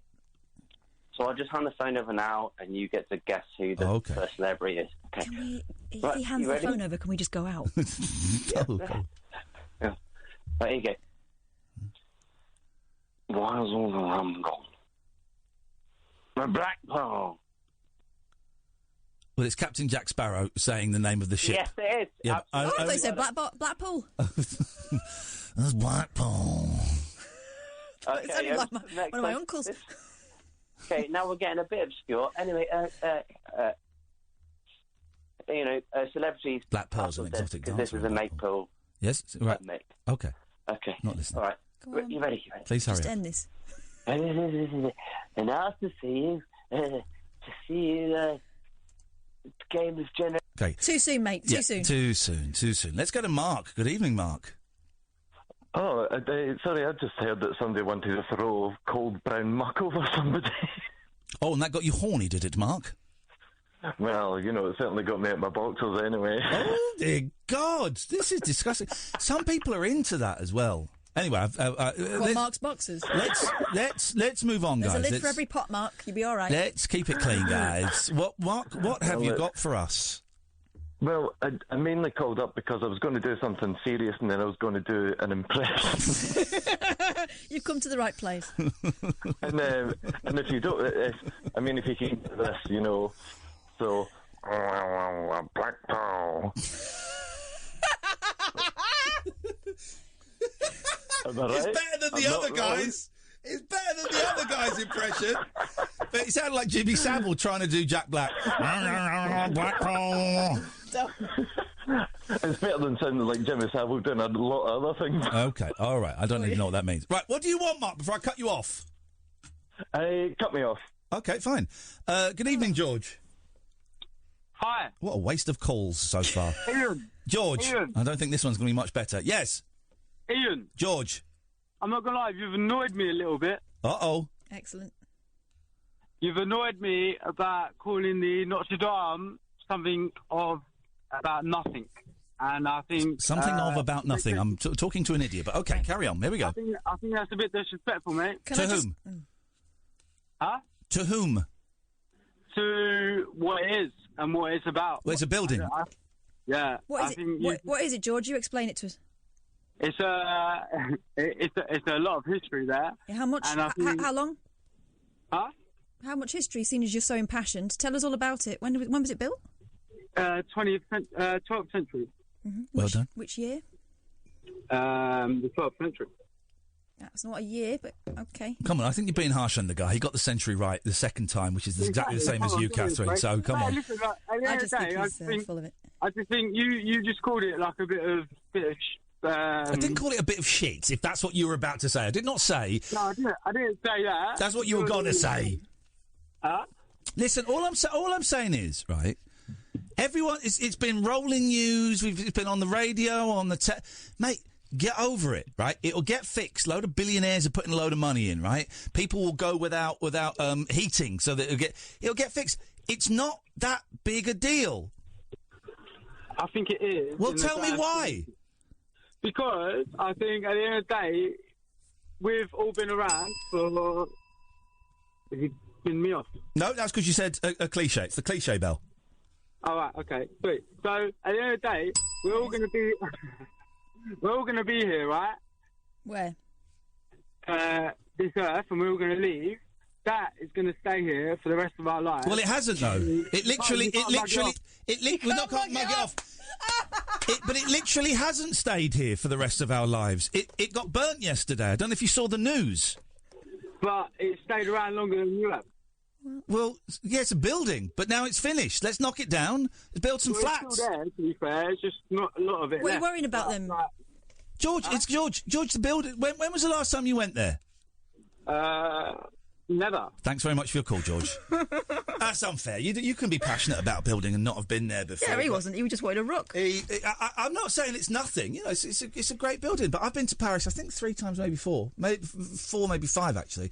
And I've never been in it. I've seen it and gone, oh, yeah, it's Notre-Dame. It's never appealed to me. I think it's beautiful. But I don't get the kind of the international grieving for it. As far as we're at, I don't think anyone died. I believe a firefighter was injured, which is terrible, but I don't think anyone died. Most of the treasures were out.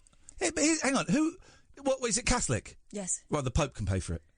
I tell you what, the Pope can pay for it. I tell you what, the Pope, stand down some of your lawyers that you're using to protect paedophiles, sell your ring that you won't let people kiss, and pray for money. That's it, Pope. Pray for money from God to fix it. I've heard that this is what they need to do. They need to get one of those big, long things they have outside your local church saying, we need £25,000 to fix the roof. And it's always stuck on about 11 grand. Dear Pope, sell your ring.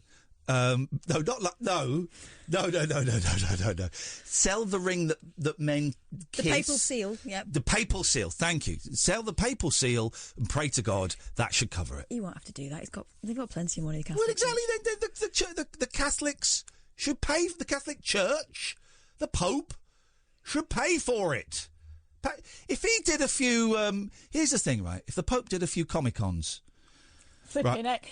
Wow. Sat there in between Sylvester McCoy and Peter Davison and I reckon he could probably get 60 quid a picture. He's there for 3 days. He'd make enough to build a new Notre-Dame. That's what I say. And everybody loves a dame. 0344 499 1000. I'm hard to disagree with. I'm hard to like. Dead of Night discourse for disco queens. I'm related to Jedward and Dolly Parton. Dairy farmers and distant fathers. Yeah, whatever. The Late Night Alternative with Iain Lee. Doing lots of things that we don't know about, we can't control. On Talk Radio. Yeah, it's great. So when I went round to the house the other day, my eldest said, Daddy, I really think we need to send our youngest to go and work for the army because he's just firing out toxic gas from his bum. But he said it in a real serious, he's firing out toxic gas for his bum, he needs to go and work for the army. Sorry, I do apologise. There's laws against that these days. Now, here's the thing. We're driving in... First of all, can I... Well, OK. So we're driving into London today, and Catherine and I met up before to have a production meeting. And so she's in the car behind me, directly behind me. And because of these protests that are going on... Dave, I'll come to you in a second. Because of these protests that are going on, by the way, I want to thank the protesters for what they're doing. Genuinely, I want to thank them. It made it a bit longer to get home last night because the bridge I normally go over is closed. It made it about 25 minutes longer to come in tonight. Saving the planet for our kids. You were all moaning about it. I said, they're doing it for your kids, mate. They're doing it... Well, I really wanted a wee. They're doing it for the kids, to quote Robbie Williams. Right, so I want to say... and this is genuine. I heard James having a childish late 80s style rant about it. Genuinely, to the protesters, and there's been a lot of sneering at you guys and gals, a lot of laughing, a lot of naming and shaming. Thank you very much. Thank you for trying to make a difference. It's made me think about stuff. I'm going to read up on them a bit tomorrow, because I don't know... What's this look for? You're recycling. Which I've started doing. Have you? Pretty much, I'm going to. No, I have, since my youngest did a play about recycling. Oh, right. So I've been saying to you, just stick it in the... Honestly, you'd be surprised. You won't throw out as much. Local place won't take cardboard. You've got to put cardboard in a separate bin, and that annoys me. I think that's childish. So as a process, you decided you weren't going to recycle anything? Yeah, well, I've changed my mind. Because of these guys? Well, because of my youngest and because of these guys. If anyone from those guys is listening and wants to phone up and tell us exactly what it is you're protesting about, genuinely, you will not get a rough ride, unless you're an idiot. You might then. But I would like to thank you for it. So 0344 499 1000. They're doing the tubes tomorrow. It's going to be mayhem on the tubes, which is exciting. I think it's exciting. Peaceful protests, I think. It's not been any... I don't think there's been any argy-bargy. It's been a lot of arrests. Arrests yesterday for vandalism and stuff. OK, well, that is out of order. A lot of the arrests are because the protesters aren't following the route that the police have agreed. That's what a lot of the arrests are about. Don't agree with the vandalism, please. Reel that in. That is naughty. That is very naughty. Especially when you're talking about saving the environment, because... vandalism isn't... It's two different things. It's not resources. It's not to fix it. It's not. Yeah, it's a bit. It's not really. Yeah, it is though. I'm starting to come down on the side of the vandals actually now. Oh right, okay. It's like that. It's a matter of time. Anyway, we saw someone doing a very dirty protest. Well, here's the thing. So we're driving. Not a protester. The bridge we were going over, we had to go a different way, and the sat nav is taking me up towards Downing Street, and then we're going to get to kind of Westminster, Palace of Westminster, House of Commons, and then do a left. But that road was blocked, so traffic is kind of filtering through to the left, almost directly opposite the street, directly opposite Downing Street. And as we were at the traffic lights, I saw a gentleman with a shit haircut. It really was. It was awful. Do you remember when Peter Andre was dead muscly, but he'd not had his nose done and stuff, and he had that very slicked down but spiked downwards haircut that stopped about halfway down, over an undercut. Yeah, but half of his hair was undercut. It was kind of that. So there was this guy, and he was with a lady, and I noticed something immediately about her. Her fly was undone and was bulging open. Right, they staggered across the road. Ladies never have their flies open. Never happens. And I was like, OK, something's going on here. Something's not quite right. So they walked past, and then the cars sort of filtered round to the left a little bit, and I saw that they crossed back in front of me. Then they came back, and as they came back, going from my right to left, the woman, and you missed this, the woman was holding her gusset like that. Oh, my God. Proper grab. Sorry, Amy, you've got to see this. People have seen worse, actually, from me recently. But it was a proper grab of her gusset, and I thought, oh, here we go.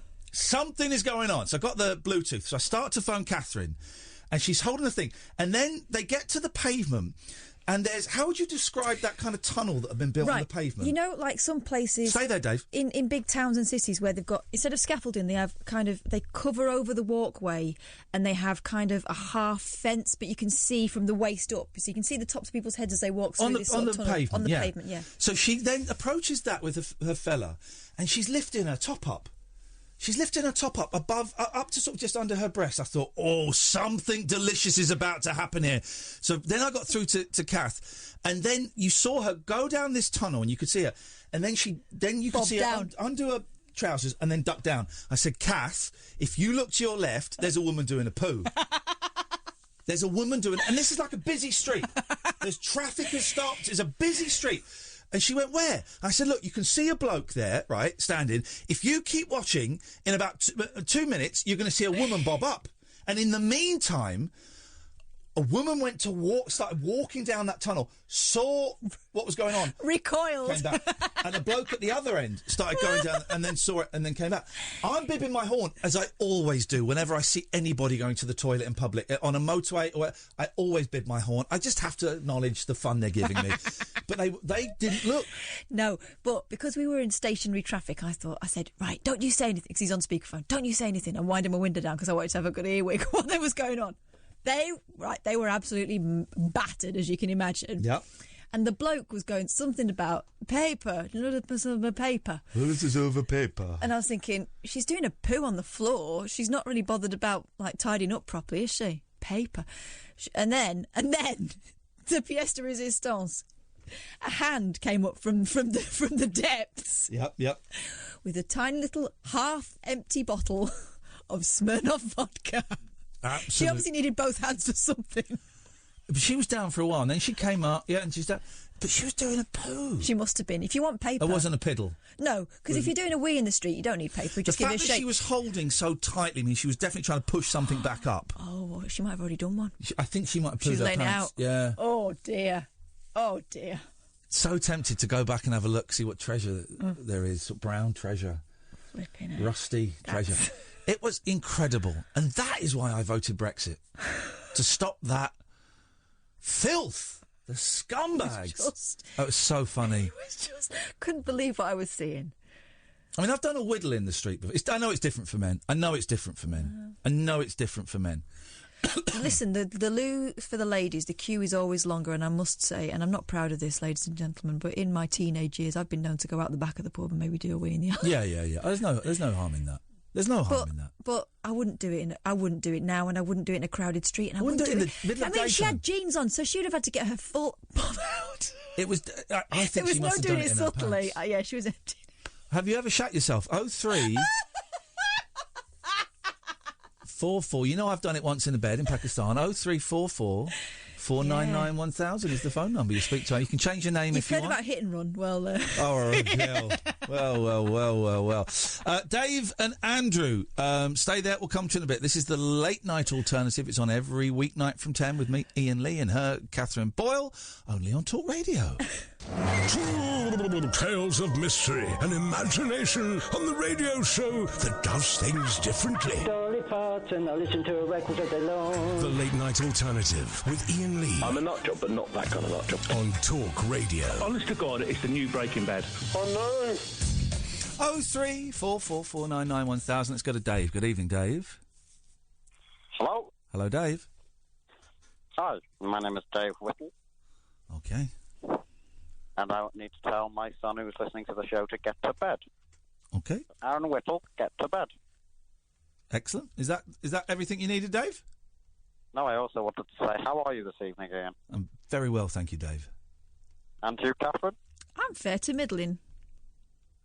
That is absolutely brilliant. Well, I just wanted to ring up and say, Aaron, get to bed. Thank you very much indeed. We're always happy to help from the macro to the micro. Let's go to Andrew. Good evening, Andrew.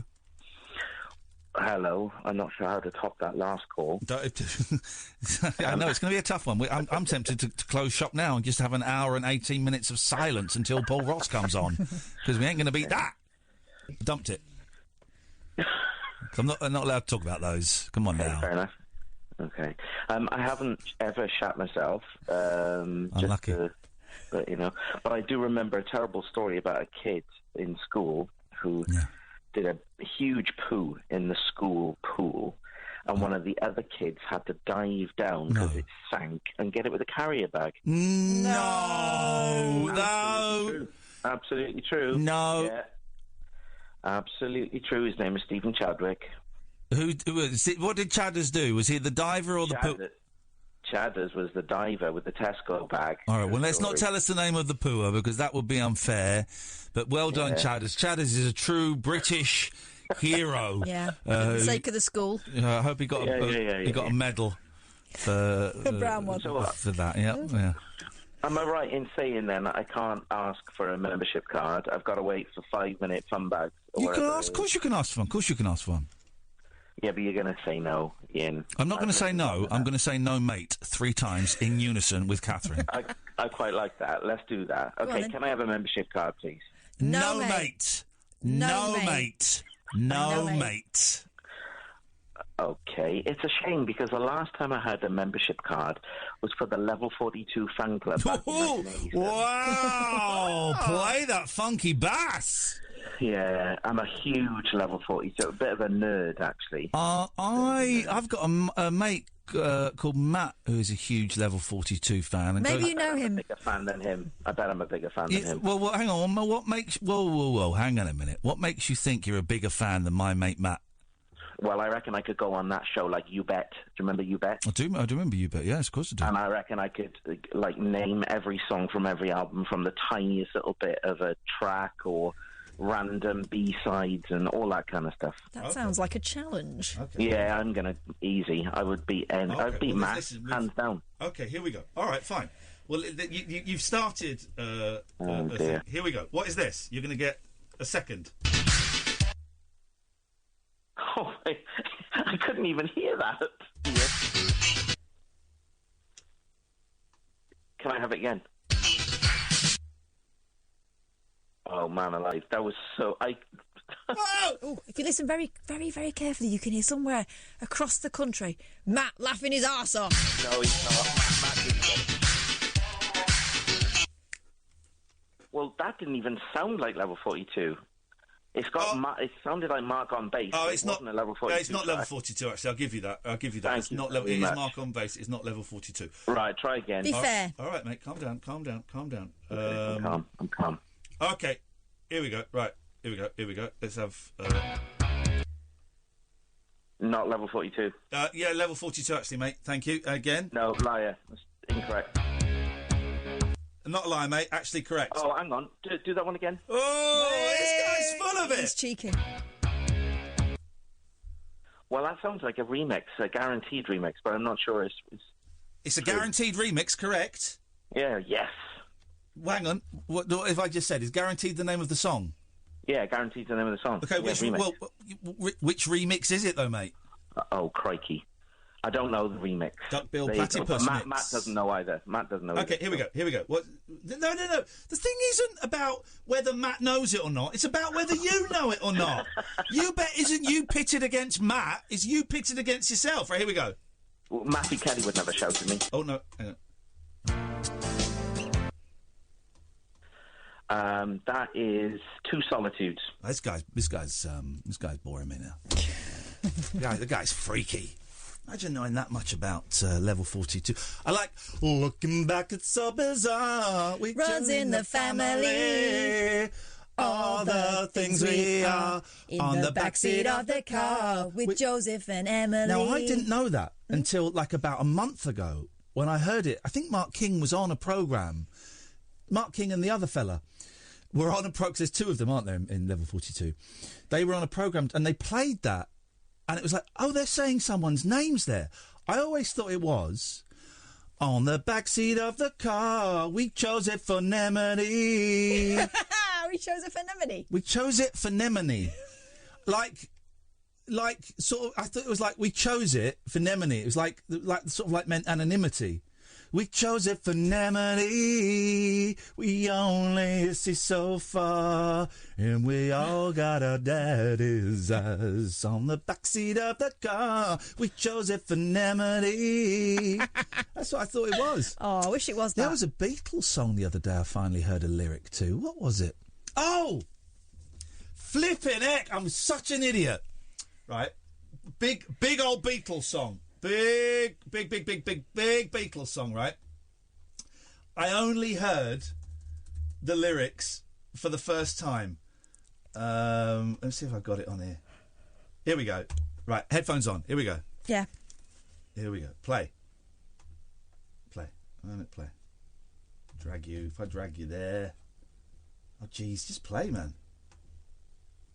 Play. No.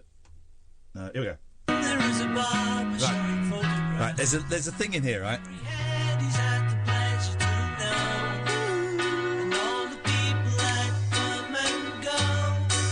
And I'm so embarrassed by this. I always thought it doesn't quite make sense, but it's the 60s.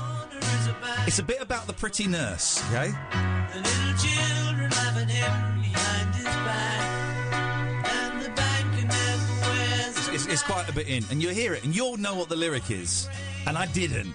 Very strange. I like that bit. It's good, this song, isn't it, Penny Lane? They made us sing it at school, so we kind of lost the love for it. I love that bit. Very strange, because he's on LSD. That's right, here we go.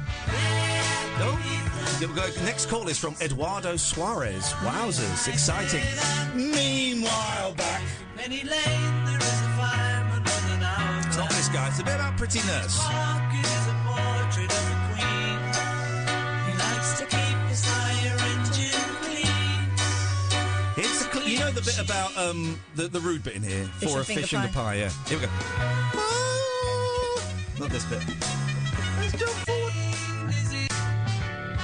Meanwhile, back. Fish and finger pies in summer. Here we go. Behind the shelter in the middle of the roundabout. The pretty nurse is selling poppies from a tray. Yeah. What is he saying? Let's go back. The pretty nurse is selling poppies from a tray. Right. I never knew that was the lyric. What did you think it was? I'm so Something embarrassed. about a train? No. I'm so embarrassed. I can't say it. The pretty nurse is selling poppies for the trade. That's what I thought he was saying. It sounds like... behind the shelter in the middle of the roundabout. The pretty nurse is selling poppies from a tray.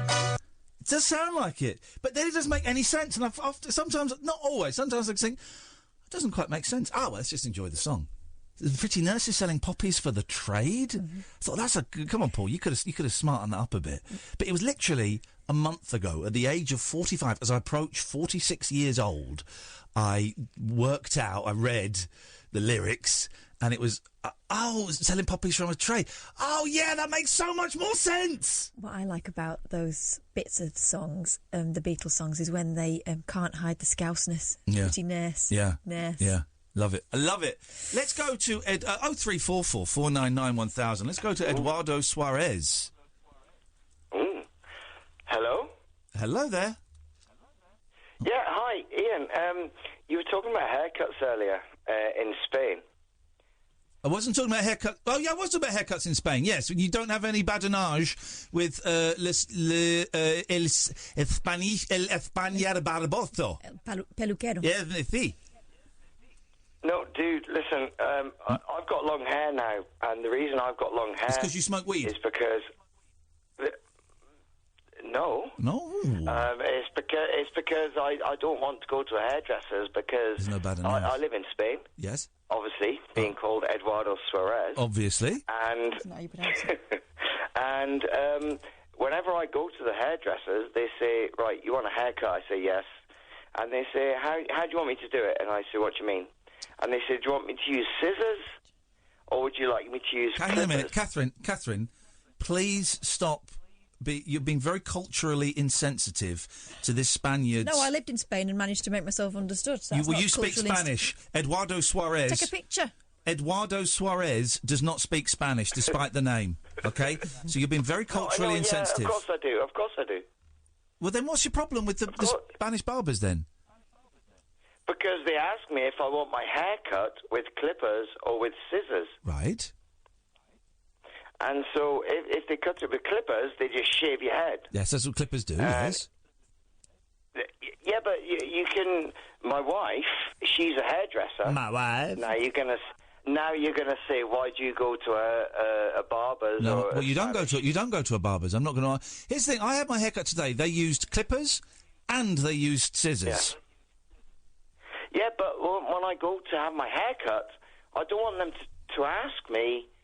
Do you find that question how offensive? I want to have my hair cut. I want to sit down in the chair. Yes. And I want to just say, I want my hair cut like this, and then they do it how they want. If they want to use clippers, they use clippers. If they want to use scissors, use scissors. You want them to use their initiative when this is a dull call. You want them to use their initiative. So the only thing that stops you going is when they ask if you want clippers. Ian, sorry to interrupt. Did you say this was a dull call? Yes. No. So Did you just say that? Yes. No. Dude, I phoned up the other night when you were going through something, and I actually phoned up and said to you, man, come on. Okay. But we're talking about now. That was then. This is now, to quote the mosquitoes and the monkeys. All right. Okay. So you're saying the only reason you dislike haircuts in Spain is because they ask you the question, shall I use clippers or scissors? That's it. That is it. Yeah, pretty much. Well, go in. What would you prefer they did, clippers or scissors? I don't care. I just want a haircut. Well, then just say I don't care. But you can't. I can't. I've tried that. I've said. Well, then just say scissors. But then it takes too long. All right, well then say clippers. I don't understand what the flipping problem. Then just say clippers.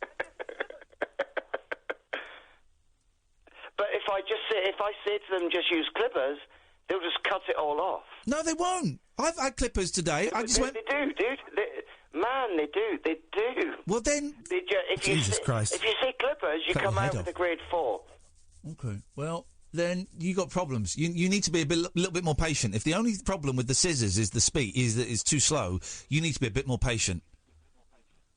But the problem is, Ian, I don't like to.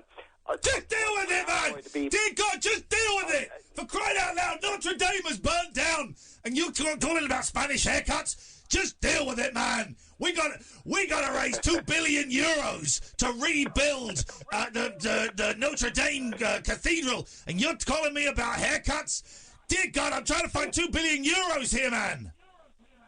But the thing is, Ian, you forget with the Notre-Dame thing, where's the hunchback going to live, you know? Thank you very much indeed, yeah. I did those jokes yesterday. I did them better, I did them quicker, I did them faster, and I did them a little bit bluer for the dads.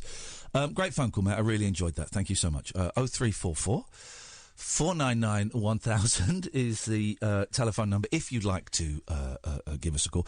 Now, coming up after midnight, something I kept meaning to do yesterday and I forgot. A listener, you know who, I will not say on air who, sent me, just send me another little message, dear listener, on Facebook if you're still listening. Because he sent me a message about something that he did.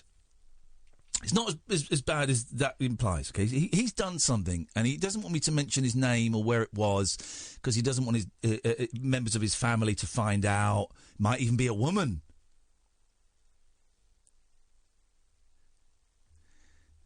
He doesn't want members of his family. She is one person. He's one person. Doesn't want. She. It's oh no! Yeah, thank. No, clever lady. I like what you did there, crafty lady. He or she doesn't want their family to find out that they did something that many would consider a little foolish. I don't think it's quite anywhere near as bad as this person thinks it is, but I can see why they're worried.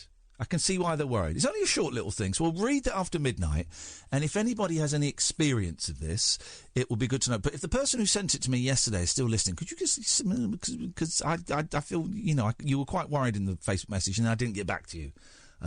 So, you'd see. Right, on that bombshell, 03... Really need a wee bit, actually. 0344 499 1000 is the telephone number. We have another hour of this nonsense until Paul Ross comes in at 1 o'clock to do his thing through the night. You're very welcome to call in whatever you want, about whatever you want. We've talked about haircuts in Spain. We've talked about pop. We've talked about Notre-Dame. All kinds of bits and pieces. 0344 499 1000. You speak to Amy, she'll take your name and number and give you a call straight back. This is the Late Night Alternative, weeknights from 10 with Iain and Kath on Talk Radio. The Late Night Alternative with Iain Lee on Talk Radio. We have ways of making you talk.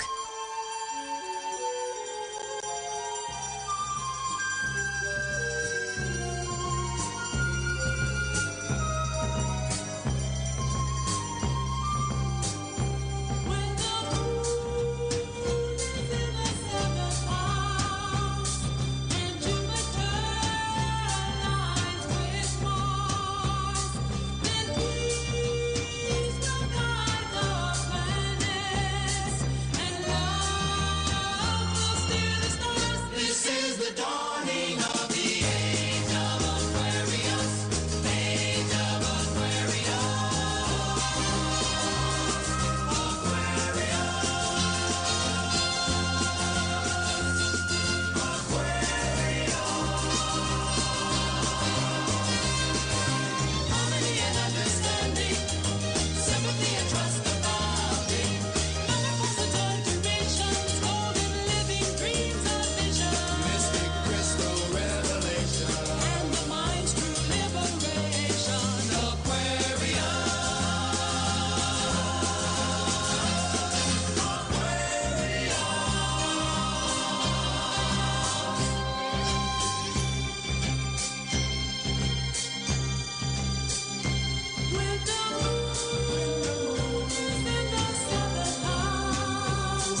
0344 499 1000 is the phone number. A little bit of chocolate was going down there while we listened to the Fifth Dimension there singing a medley of songs, medley of two tunes, a mashup, if you will, from the musical Hair from 1968.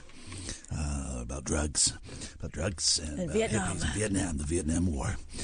We got to bring our guys back, and it was guys then, it wasn't gals. I'm not being sexist. Wouldn't send ladies to the front line. Anyway, so some nurses. I don't think so. So here's the. They weren't on the front line, mate. I seen that documentary. What's it called? MASH. Oh, Kath, you embarrassed yourself. I knew you were going to say that. You embarrassed yourself there. Oh, they weren't in Vietnam. They were in Korea. Oh, yeah. They were. I knew. They didn't go out in the tent much, did they? Here's the thing, guys. I knew she was going to go there, and she did, and she embarrassed herself. They didn't go out in the tent very much. It could have been anywhere. So this is a message I received on Facebook from a regular listener. Ian, I'm sorry to reach out to you through this, Facebook, but I'm in a bit of a dilemma. Here's the thing. If you're listening, can we put this in the podcast, right? Let's put this in the podcast, because I don't think he or she is listening. What? That's what you're seeing there is there's a Dreamcast. I've joined a Dreamcast Facebook page, which I may leave quite quickly because they're a little bit too geeky even for me. What? Yeah. Yeah. So let's put this in the podcast, and we dedicate this to this man.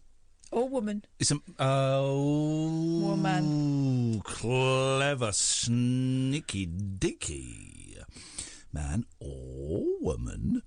Because I don't. Just to say, dear friend, what you've done is nothing. It's nothing. It actually is nothing. It's not even a thing. It wasn't like a poo in the street. No. Right. No. I'll read it, and you'll go. Oh, is that it? You will go. Oh, is that it? I'm sorry to reach out to you through this, but I'm in a bit of a dilemma, and I don't feel I can tell my family or friends. I just want to get this off my chest, which is that I did a stupid thing and went to a Scientology course. That's pretty much it. Oh, right. I did this out of feeling a little lonely and wanted to see what it was all about, and it was a waste of a day and money, but I just can't get this off my mind. I'm very sorry to be reaching out to you. Can't think of who else to tell. I'm sorry to be sending this to you, but I just needed to get this off my chest. I know this is wrong. I told a white lie to my family. So obviously said they were somewhere else when they were there. I'm not a Scientologist. I was just interested, and this was something I did when I was a little lonely. When I was a little lonely. It's nothing. No, it's nothing. And actually, I think what you've got there is, all right, you say a waste of a day and money, but what you've got there is an experience that a lot of people would be interested to know about. I've often been tempted, because the Scientologists, they're all over the place, but the one in London is on Tottenham Court Road. And they've been there for years and years and years. And I've not been up and down, I don't go up and down Tottenham Court Road so much, but when I used to, there would always be two people outside with leaflets saying, do you want to come in and have... Is it a personality test? Is that what they call it? No, they call it a... Oh, what do they call it? It's a something. They use it... And it's a thing where you go in and I think you hold some rods and they ask you questions and they read a meter and they go, you would really benefit from Scientology. And so why don't you come in and pay and do some of this? Here's the thing. I think Scientology has legitimately... I think they do call it a personality test. I knew they did, actually. I just didn't want to badger you, but I knew they did. I was trying to appear humble, and I think I appeared very humble. Has Scientology been classified... Can we turn the computer off, please? Amy, thank you very much. Scientology been classified as religion? It has, hasn't it? Yeah. Which is why you have to be so careful because, as we know, very, very litigious. If you refer to them as a cult or a bunch of weirdos, then they're going to sue your ass off. Whereas I could quite happily refer to, I don't know, sects of Christianity as cults and weirdos. But, so you got to be careful. Although I'm going to be honest, I do think Scientologists are weirdos. Okay? So sue Catherine, she's the producer. But I've often been interested to go in. I'm wondering, dear listener, what it is you're most embarrassed or ashamed about. Are you ashamed that you told a lie to your family and said you were at one thing when you were at another? Are you ashamed that you are lonely, where you are, which is why you said you did it? Are you as worried the Scientologists have perhaps worked their magic on you and you want to go and have a bit more? Because, again, if that's what you want to do, that's not necessarily a bad thing. I would suggest watch your wallet. Because from the little I know about Scientology, and if you know more about it than me, then do call in 0344 499 1000.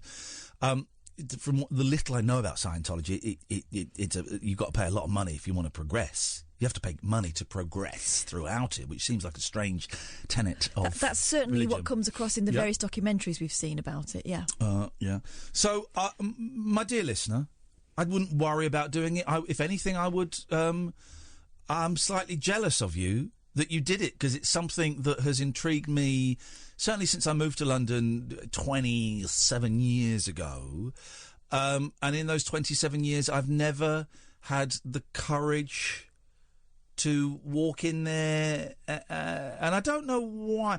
I think wouldn't do it because I'm a people pleaser, and I would just get talked into any old bullshit. Yeah, you'd find it awkward to extract yourself. Yeah, I nearly revealed more than I intended to. So don't feel bad. You haven't done a bad thing, you know. And listen. You're a grown man or woman, and telling parents you've been somewhere. It's not like you told your parent or your family that you were in the library. And really, you were in a crack den. You were in a crack den, murdering babies or anything like that. You know, you went and experimented in, and had a little. You opened your mind. If you feel that you can't live with yourself like this, tell your family what happened. Yeah. I'm sure they'd be interested to have the conversation with you. Yeah. But I also think that these things, even though they might be uncomfortable and awkward and leave you feeling regretful, don't regret it. Think about why you feel that way and work out how you don't do it again. Oh, hey, look at that. It's wisdom we can all... Well, I'm someone's mum. Is it? Yeah, two people's mum. Wow, imagine. I taught them a very rude rhyme today and they think I'm a legend. What did you teach them? Oh, no, I can't say. You taught a 7-year-old it. You can teach these idiots, these drunks and stoners. Well, we were talking about how in their reception class they used to have a teacher who used to come out with these very amusing rhymes. Like she used to get, if she was handing out the work at the end of the day, she'd look at the back, and if there was no name on the back, she'd say, "No name, what a shame, in the bin again," and ditch it right in front of them. Well, hang on, that doesn't work. It doesn't scan. No name, what a shame, in the bin again. No, it should be in the bin it goes again. Well, she's talking to a very captive audience of 5-year-olds. She throws 5-year-olds work in the bin. Yeah. I mean, come on. At that point... What a scumbag. They're just basically skimming a paintbrush across it and taking it home, and you have to... Well, it's got to go in the bin anyway, exactly. So she's saving time, I suppose. Exactly. If you can't be bothered to put your name on it, make your mark on it, and then it goes in the bin. Yeah. But she also used to say, whilst the whole room was in hullabaloo, which you can't deal with, let's just say... Hullabaloo? That kind of hubbub. Well, hullabaloo and hubbub Well, are different. it was a hullabaloo dim to a hubbub, but she would say, 1, 2, 3, look at me, and all the kids would stop talking and pay attention to the teacher. My technique... And my rhyme was 4, 5, 6, stop being dicks. My girls thought that was the funniest thing ever. My way of dealing with a group of 5 or 6-year-olds that being noisy, and I learnt this from my kids' primary school, I whistle, the magic whistle. Oh, yeah. Oh, you can't do a wolf whistle. Huh?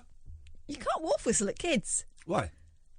Well, it's a bit inappropriate, isn't No, it? it's not. I'm reclaiming the wolf whistle. I'm taking it away from perverts. You're doing that at kids. Why not? I don't... Can we go to a break while she explains why that's inappropriate, please? Thank you. Just hit the button, eh? What do you mean you can't do that to kids? It's electric, it's eclectic, it's always rule-free. It's the late-night alternative with that man, Iain Lee. On Talk Radio. 0344 499 1000 is the telephone number if you want to give us a call. For the first time tomorrow's the first day in ages I've got nothing until the radio show in the evening. Got nothing. I had doctors today, haircut today, did a little bit when I went back to bed. You know, not feeling great. A lot of showbiz going on the last couple of days in terms of the show. It's a performance. It's acting. That's fine. It's fine. I'm a great actor. So did the doctor and stuff, and then went back to bed.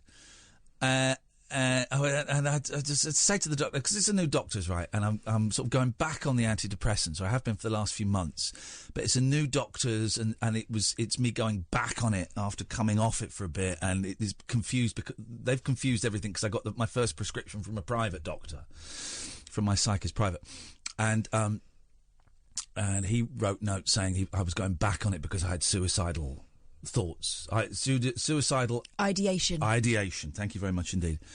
And so I went, and when you're just trying to get a repeat prescription, I'm not seeing a doctor. I'm seeing like a prescribing nurse or something. And so I went a month ago, and I said, I just need a repeat prescription set up. She goes, okay, well, I'm not going to do that for you. You need to come in every month so that I can keep an eye on you. I went, okay, fine. Yeah, cool. Okay, fine. So today was the month, right? And the weekend's been lousy, you know. It's been a really lousy weekend. I'm phoning up treatment centres at the weekend, seeing if I can check myself in for a month, you know. I mean, it's lousy. But I was thinking, I really don't want to come back every month. God, I'm 46 soon. So I went in there and I went, hi, it's great to see you. Lovely. Okay, what are you here for? I said, well, you want me to come in every month just to reassess me on the venlafaxine, and hopefully we can work towards me getting a repeat prescription so I don't have to waste any more of your time. Just want to say I don't want to kill myself today.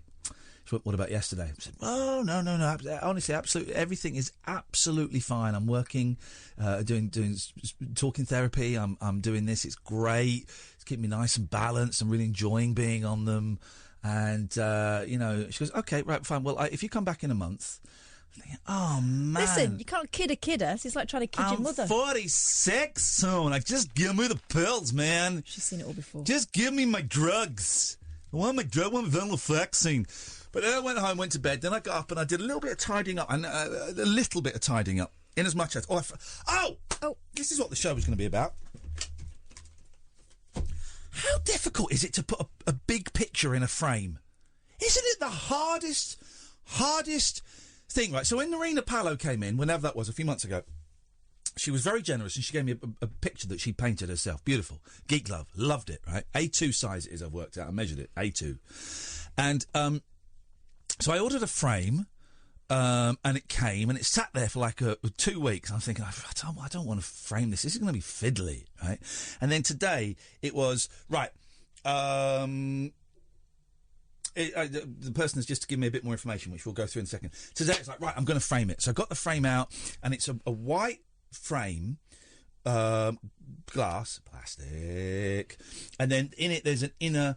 sort of white cardboard mount. No, I didn't. I think I just put it on there, and the picture fits inside this white cardboard kind of mount. No, I didn't have time for it. I'm trying to avoid all that stuff at the moment, so I just put it in there. So I put the picture in, and sellotape the back.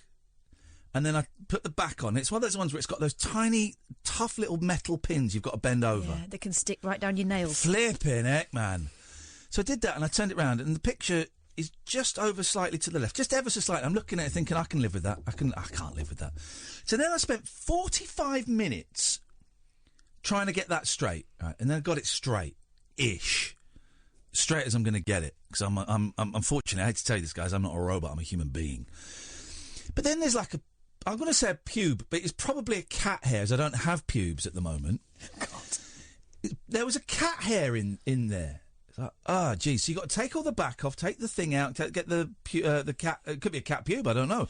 Get that out. But then there's another one. Take it all. Then there's a little bit of dust. Take that, and then the picture slipped a bit. It took me 2 hours. 2 hours to frame this picture. Even then, it's not brilliant. Even then, it doesn't look great. What a waste of time. And then you got me a picture for Christmas, which is a great picture. Perfect. There was a pube in that as well. A pube in there. Wonky. It was cat hair. The picture was dented. I don't know how you dented it. Yeah, my youngest sat on it. Yeah. But framing. Every picture tells a story. Yeah, this one tells a story of a frustrated, lonely, angry man who can't frame pictures.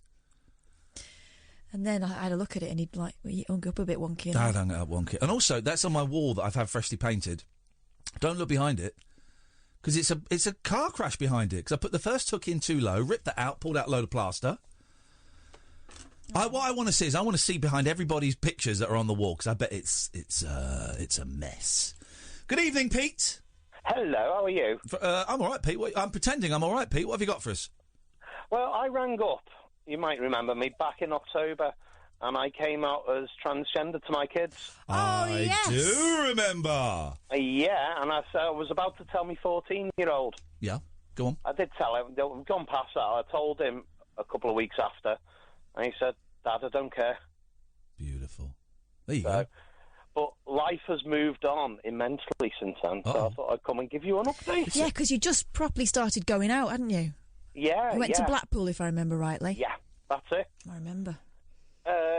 So now the story is, I've come out to a lot of people. I've now got a loving girlfriend who loves me for me.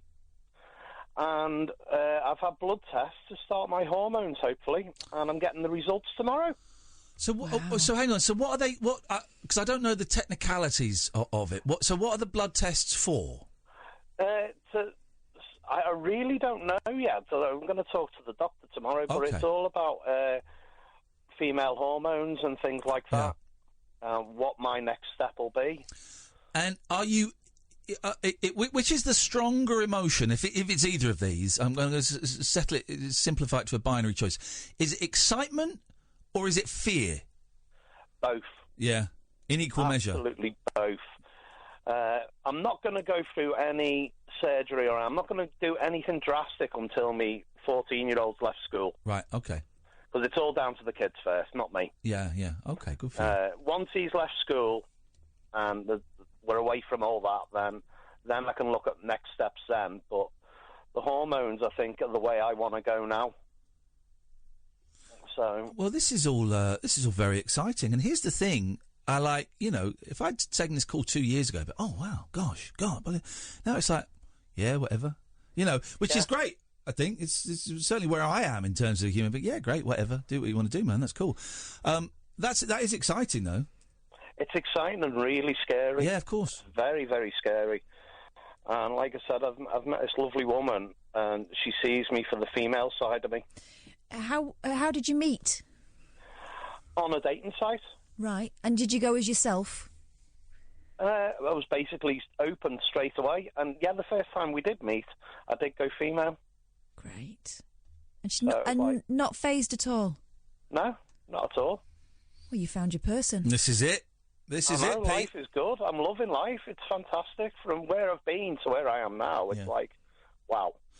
Well, this will sound patronising, and I don't mean it to be patronising, but sometimes things sound patronising. You're there'll be people listening who you will be an inspiration to.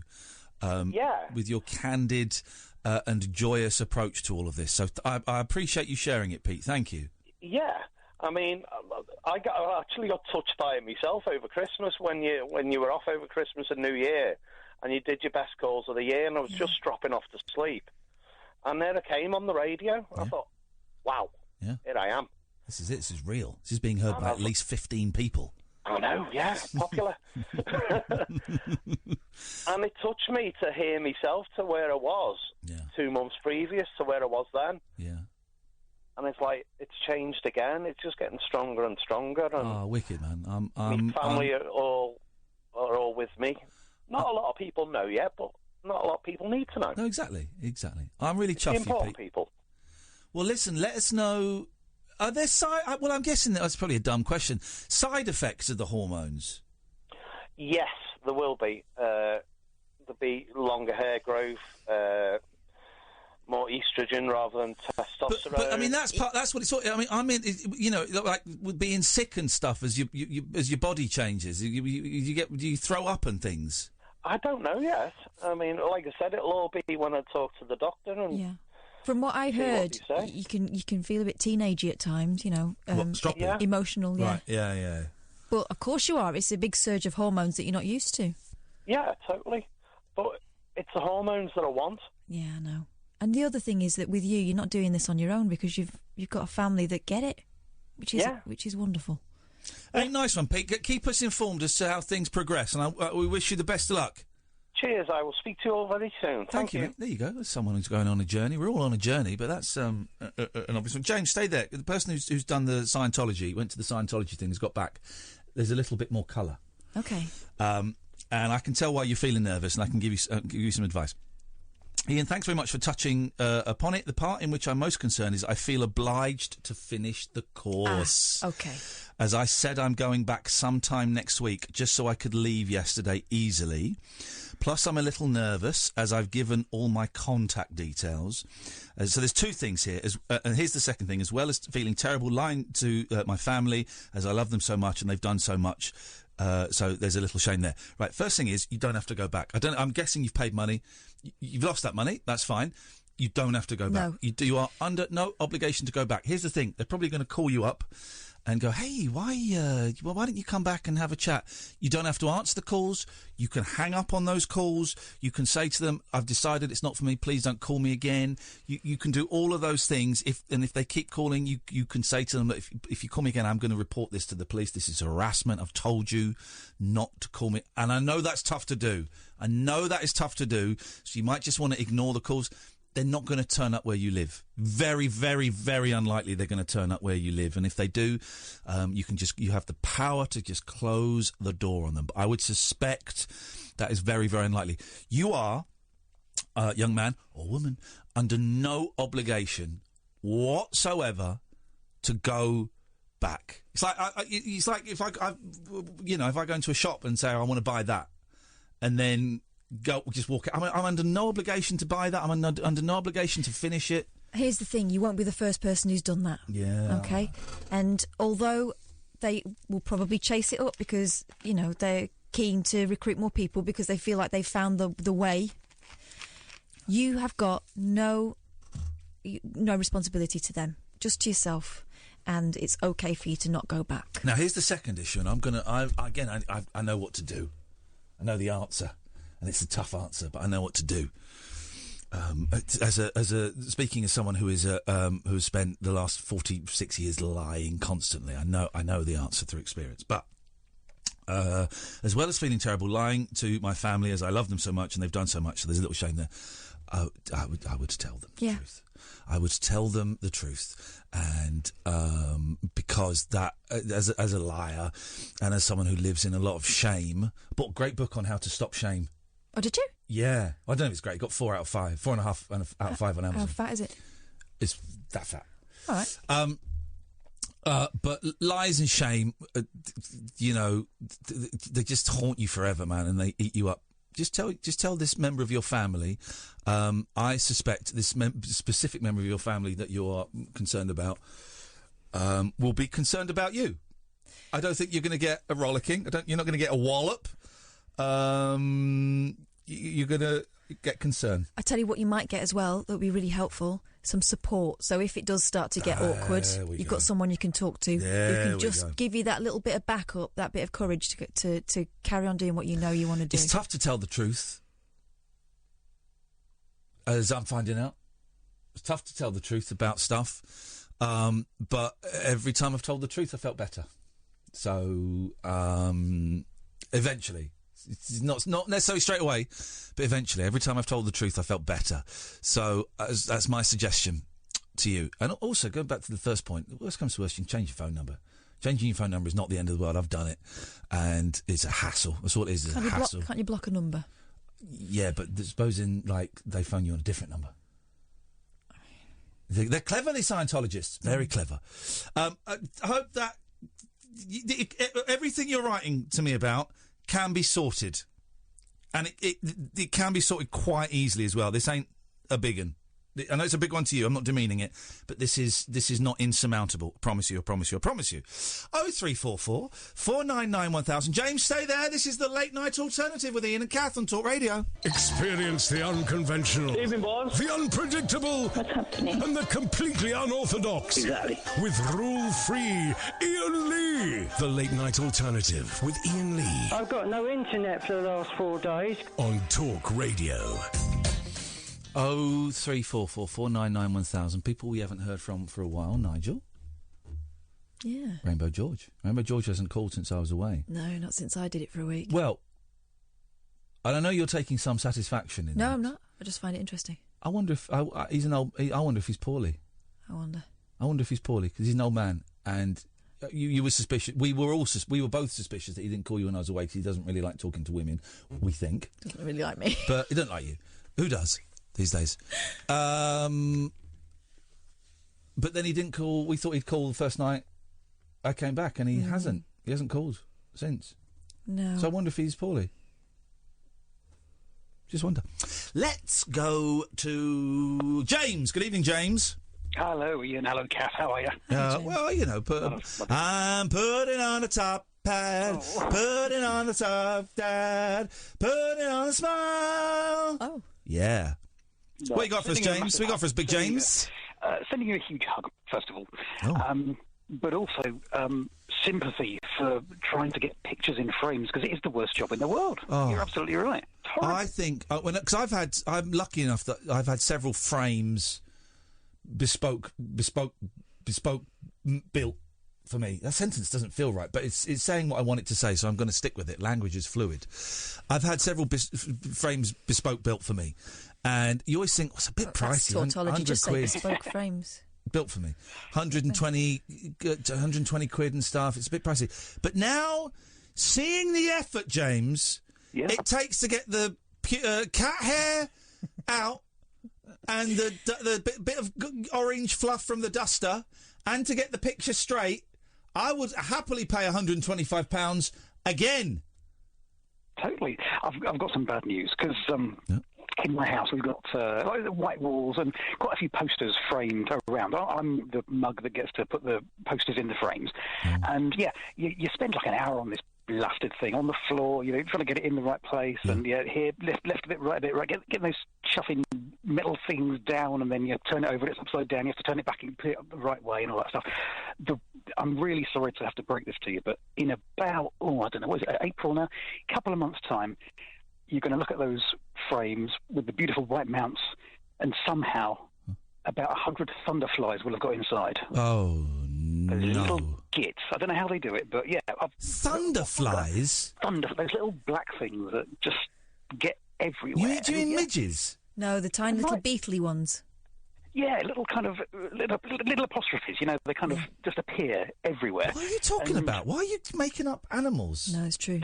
There's no such thing. You're country folk now. You should know about this stuff. Thunderflies? Yeah, it's a thing. The year I got married was very, very hot summer. And a lot of my friends also got married that year. And there was a fashion for big sort of, is it tulle skirts? Tweel skirts? Why are you just making words? I feel like I'm in the episode of The Twilight Zone where the language changes. Like netty skirts. And I remember one of my friends on a particularly hot day. I'll have honestly, she looked like a walking fly trap, because they were all trapped underneath the netting of her skirt. If you touched her meat, it closed around you. Her meat? You mean like in the Venus flytrap? No. If you touch the meat of the Venus flytrap. Jeez. I don't mean it like that, Catherine. Oh, no. I meant like that's what they call it, the Venus flytrap. It's the meat. They don't call it the meat? Yes, they do. Do they? Yes, they do. Do they, James? Like the tongue sort of thing? Yes, it's called the meat. It's not called the meat. Yes, it is. Oh, yes, it is. Did it taste like meat? I've not eaten a Venus flytrap. Oh. How do you know it's meat, then? Because you can... no, but you can hear them going... Feed me, Seymour. I was going to say... here's the thing, James, right? And I'm going to be very delicate, but... I almost bought you a Venus flytrap the other day. I thought they're boring. I've got no flies anymore. The fly bombs worked. Did they? Yeah, it worked. Got no flies anymore. What were they feeding on, though? I've not found that yet. A corpse. Oh, God. By the way, we think buried in the grave, we think it's a hamster. Oh, how disappointing. Yeah. So here's the thing, James, right? I mean, how sad. And I'm going to be very delicate, okay, because I love all of my neighbours. I love them. But one of them is a very old lady. No names, no pack drill. Right? And I had occasion to go round and see her today. Just popped round to give her some flowers because I'm a nice guy. She's a nice lady. And she was having a bit of a tough time. So I thought I'd buy her some flowers to kind of cheer her up and stuff. And we were talking about the villages nearby. And she mentioned the village and said, I don't know that very well. I've not been there. I might go and have a little look. And I mentioned a village and we talked about some stuff that was there. And then I mentioned a town.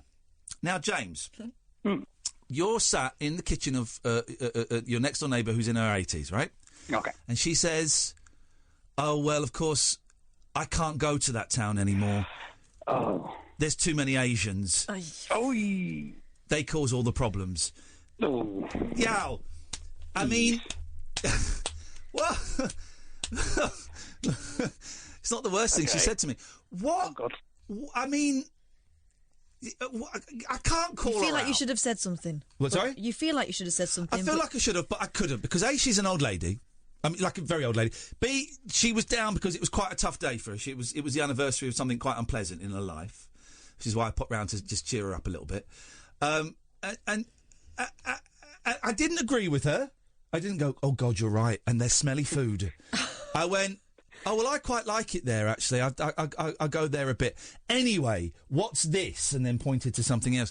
But what would you do in that situation, James? What were you pointing at? The elephant in the room?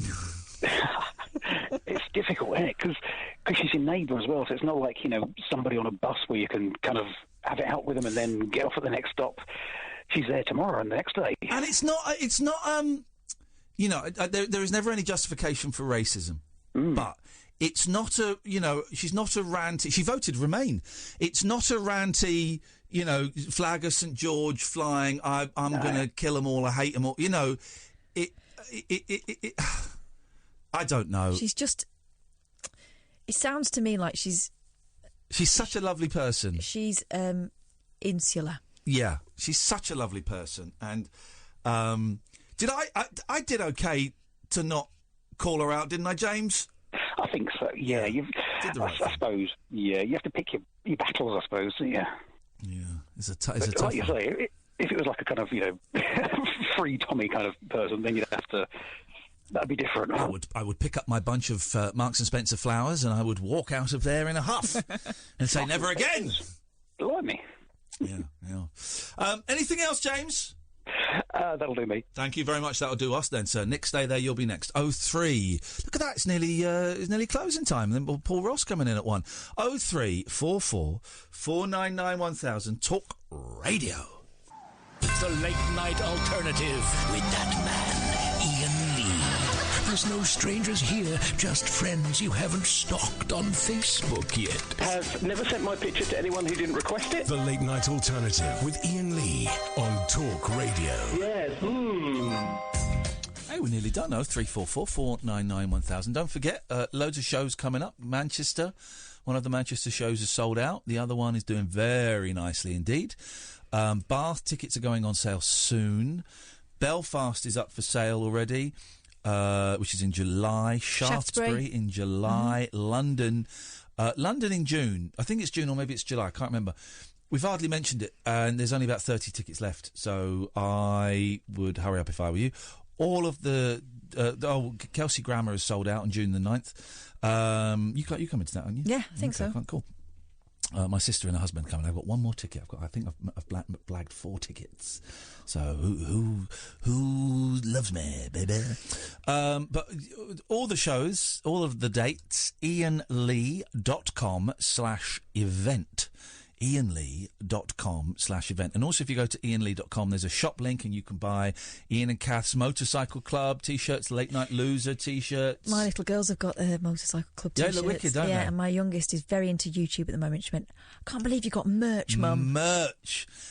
We've got loads of Late Night Rabbit Hole stuff, all of that stuff, all designed by our mate Scott Balcony, who's a genius. If you go to iainlee.com and look for the shop merch button, it will take you there, and I guarantee you that every single penny of that does not go to charity. None of it goes to charity. It mainly goes to Scott, and then we get a slice of the cake as well. Let's go to Nick. Good evening, Nick. Good evening, Iain. Good evening, Katherine. Oh, good morning. Good morning. Well, have you had a sleep? Well, this is the thing. I listened to the beginning of the show at 10. Oh. I nodded off, and I woke up with a guy said, "I want to talk about picture framing." I want to talk about picture framing. Go on then. It's the hardest thing in the world, isn't it? Well, yeah, I bought 15 from a dump. Like, they've got a shop, so they're sort of semi-good. I've got my first art exhibition today. Oh. I had to get my pictures in the frames. No. And the framing the pictures, 2.5 days, was harder than painting a bleed pig. I bet it was. I'm kidding you. But you can't afford to get them framed because they're so dear. But it's just a coincidence, man, that's all. But well, getting bespoke frames made for you, they cost a fortune. No, it's all fun. All the frames are different and that, but it's one of them things that you don't like to do. I'm not going to do it next time. No. So hang on, tell us about this exhibition then, Nick. What have you painted?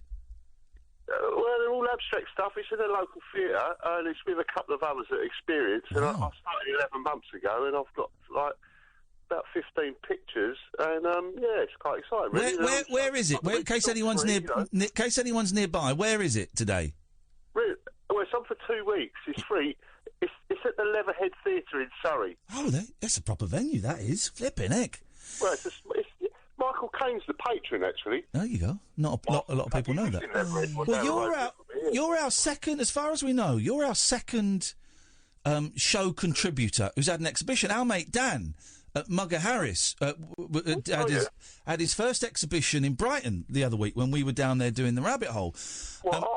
Art, yeah, paintings and stuff. And we went down there. I've got to give him the money actually. I've bought them, but I've not. I bought a couple of paintings. He's so good. Brilliant, yeah. Did he do prints as well? Because you've got to do all that as well. He did. I don't think he's met Prince. Oh. Yeah. Oh, great. Yeah, Brighton's a good place to do that. It's all sort of arty and bohemian. It's very, very arty and bohemian down there. It's too bohemian. It smells of weed. I met a guy today who's into art, and I'll be going when I can. Edward Munch is up in London at the minute. Yeah, that's right. Yeah. I thought he was dead. I'm doing some great material here, guys. And I'm getting absolutely nothing from either of you. It's because we're trying to have an arty chat with you and you're just messing about. It's a bit arty-farty for me. One last thing. Yes. I listened to Paul Ross. Paul Ross? At one. Is it Paul? It's Paul Ross. I think it's Paul Ross. I've not seen his papers yet, and he keeps saying he's going to bring them in, but I've not seen them. He says he's Paul Ross. I have no actual evidence it is. He is brilliant. He can talk for like 1,000 miles an hour. He's one of the best. He's good. He's good. Hang on, Paul, come in. We need you to verify that his show has the most effort. Oh, really? Put into it. Hello. Yeah. Well, have you got any Paul? We've got Nick on the line. My name is Jugashvili. I come from Georgia. That's a surprise. Paul, Nick, you're a very kind man. God bless you. Thank you very much, Nick. And the team make the show great because they put some work in, unlike the late night alternative, as Ian always says. Yeah. There you go. You see, he's not even warmed up yet, and he rattle off about 100 words.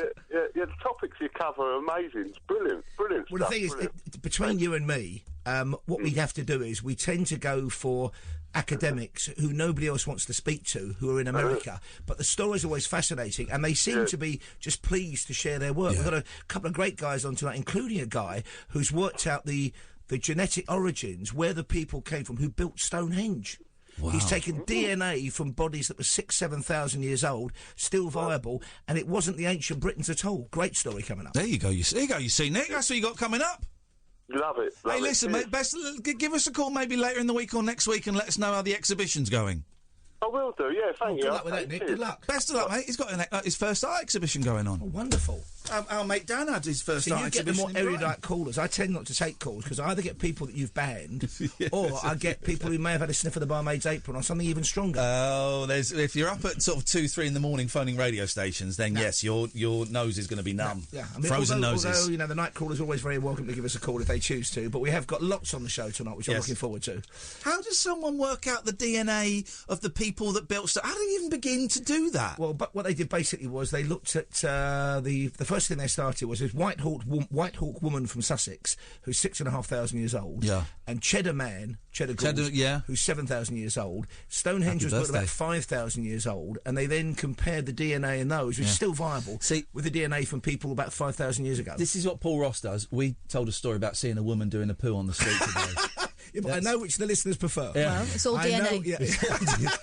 It was outrageous. It was incredible scenes. Yeah, I did hear you talking about it. Incredible. Yes, yeah. You're waving a bit of paper. What's this? Is this your... No, I tell you what it was. This is my life, basically. I'd found my Sainsbury's receipt, and being a very mean man, I wanted to check. At the moment, if you buy 6 bottles of wine in Sainsbury's over a £5, you get 25% off. Yes. And I wanted to make absolutely sure I got the discount. Yeah. The good news is, folks, I had.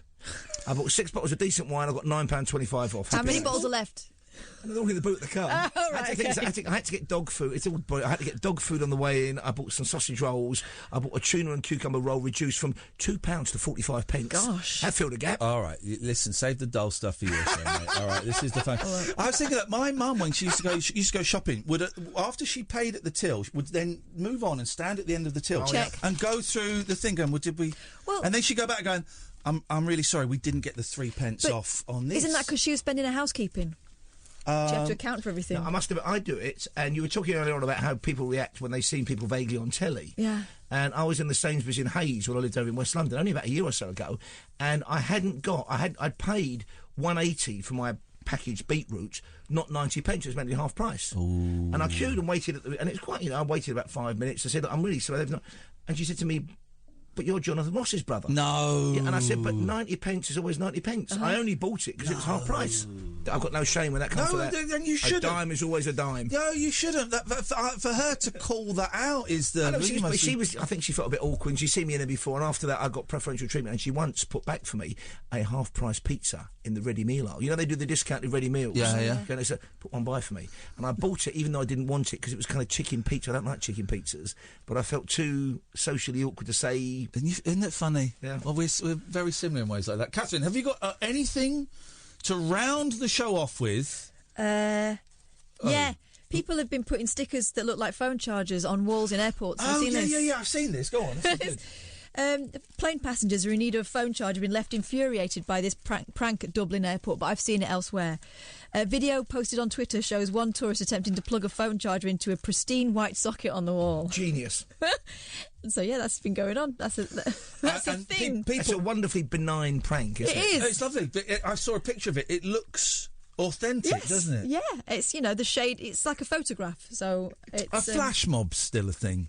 A flash mob's gone now. I haven't seen one this year, I don't think. Yeah, they were fun until it... And then they were bloody everywhere. Well, until the BBC started doing them. Yeah. And then once the BBC start doing stuff like that, you think, okay, as soon guys. as it's on the one show, it's terminal. The one show kills it a little bit. Or as soon as Piers Morgan thinks it's a good idea. Also, sell by date, well expired. That guy. I'd still have it though if the sell by date's expired, if it's half price. Oh yeah, give it a sniff. You'll know if it's off. I've not got a problem with sell by dates, although I did make some milk today, some coffee today with milk that was 3 days out of date. It didn't. Did work. it bubble up? No, but get it drunk. You know when you taste it and it was like furry coffee. Okay, yeah. See, I have no problem with that because I was a milk boy. I was working at the age of about 9 or 10, and my treat was when the gold top milk, remember those days, was slightly off. The milk would give it to me free to drink, so I quite like sour milk. That was my treat. You can have that, Paul.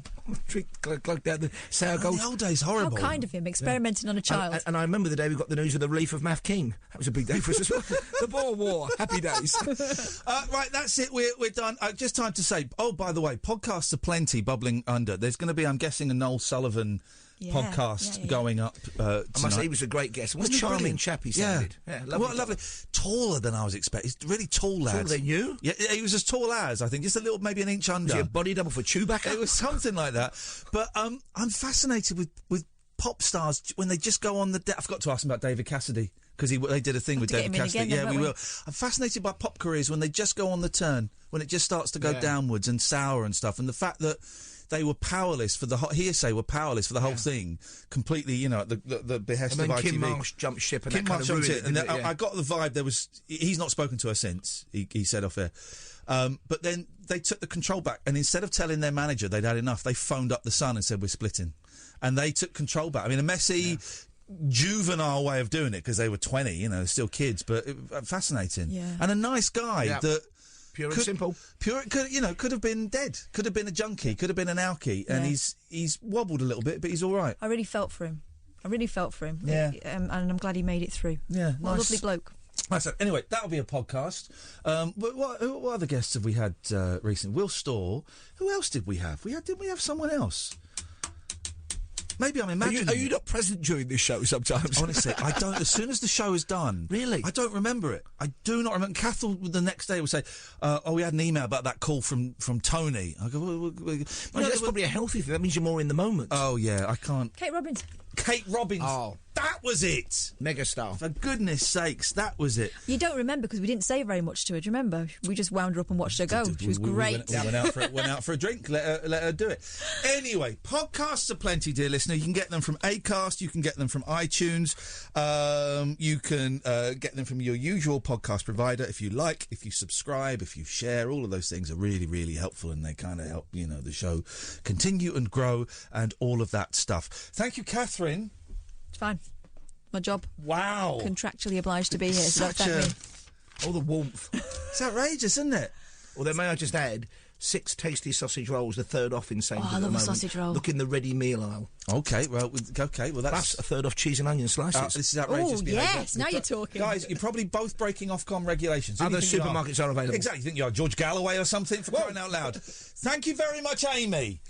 We will be back tonight at 10, but stay tuned. Coming up after 1, it's the one and only Paul Ross on Talk Radio. Talk Radio. Digital debate for the UK. Pick up your phone and Talk Radio. We'll get you talking.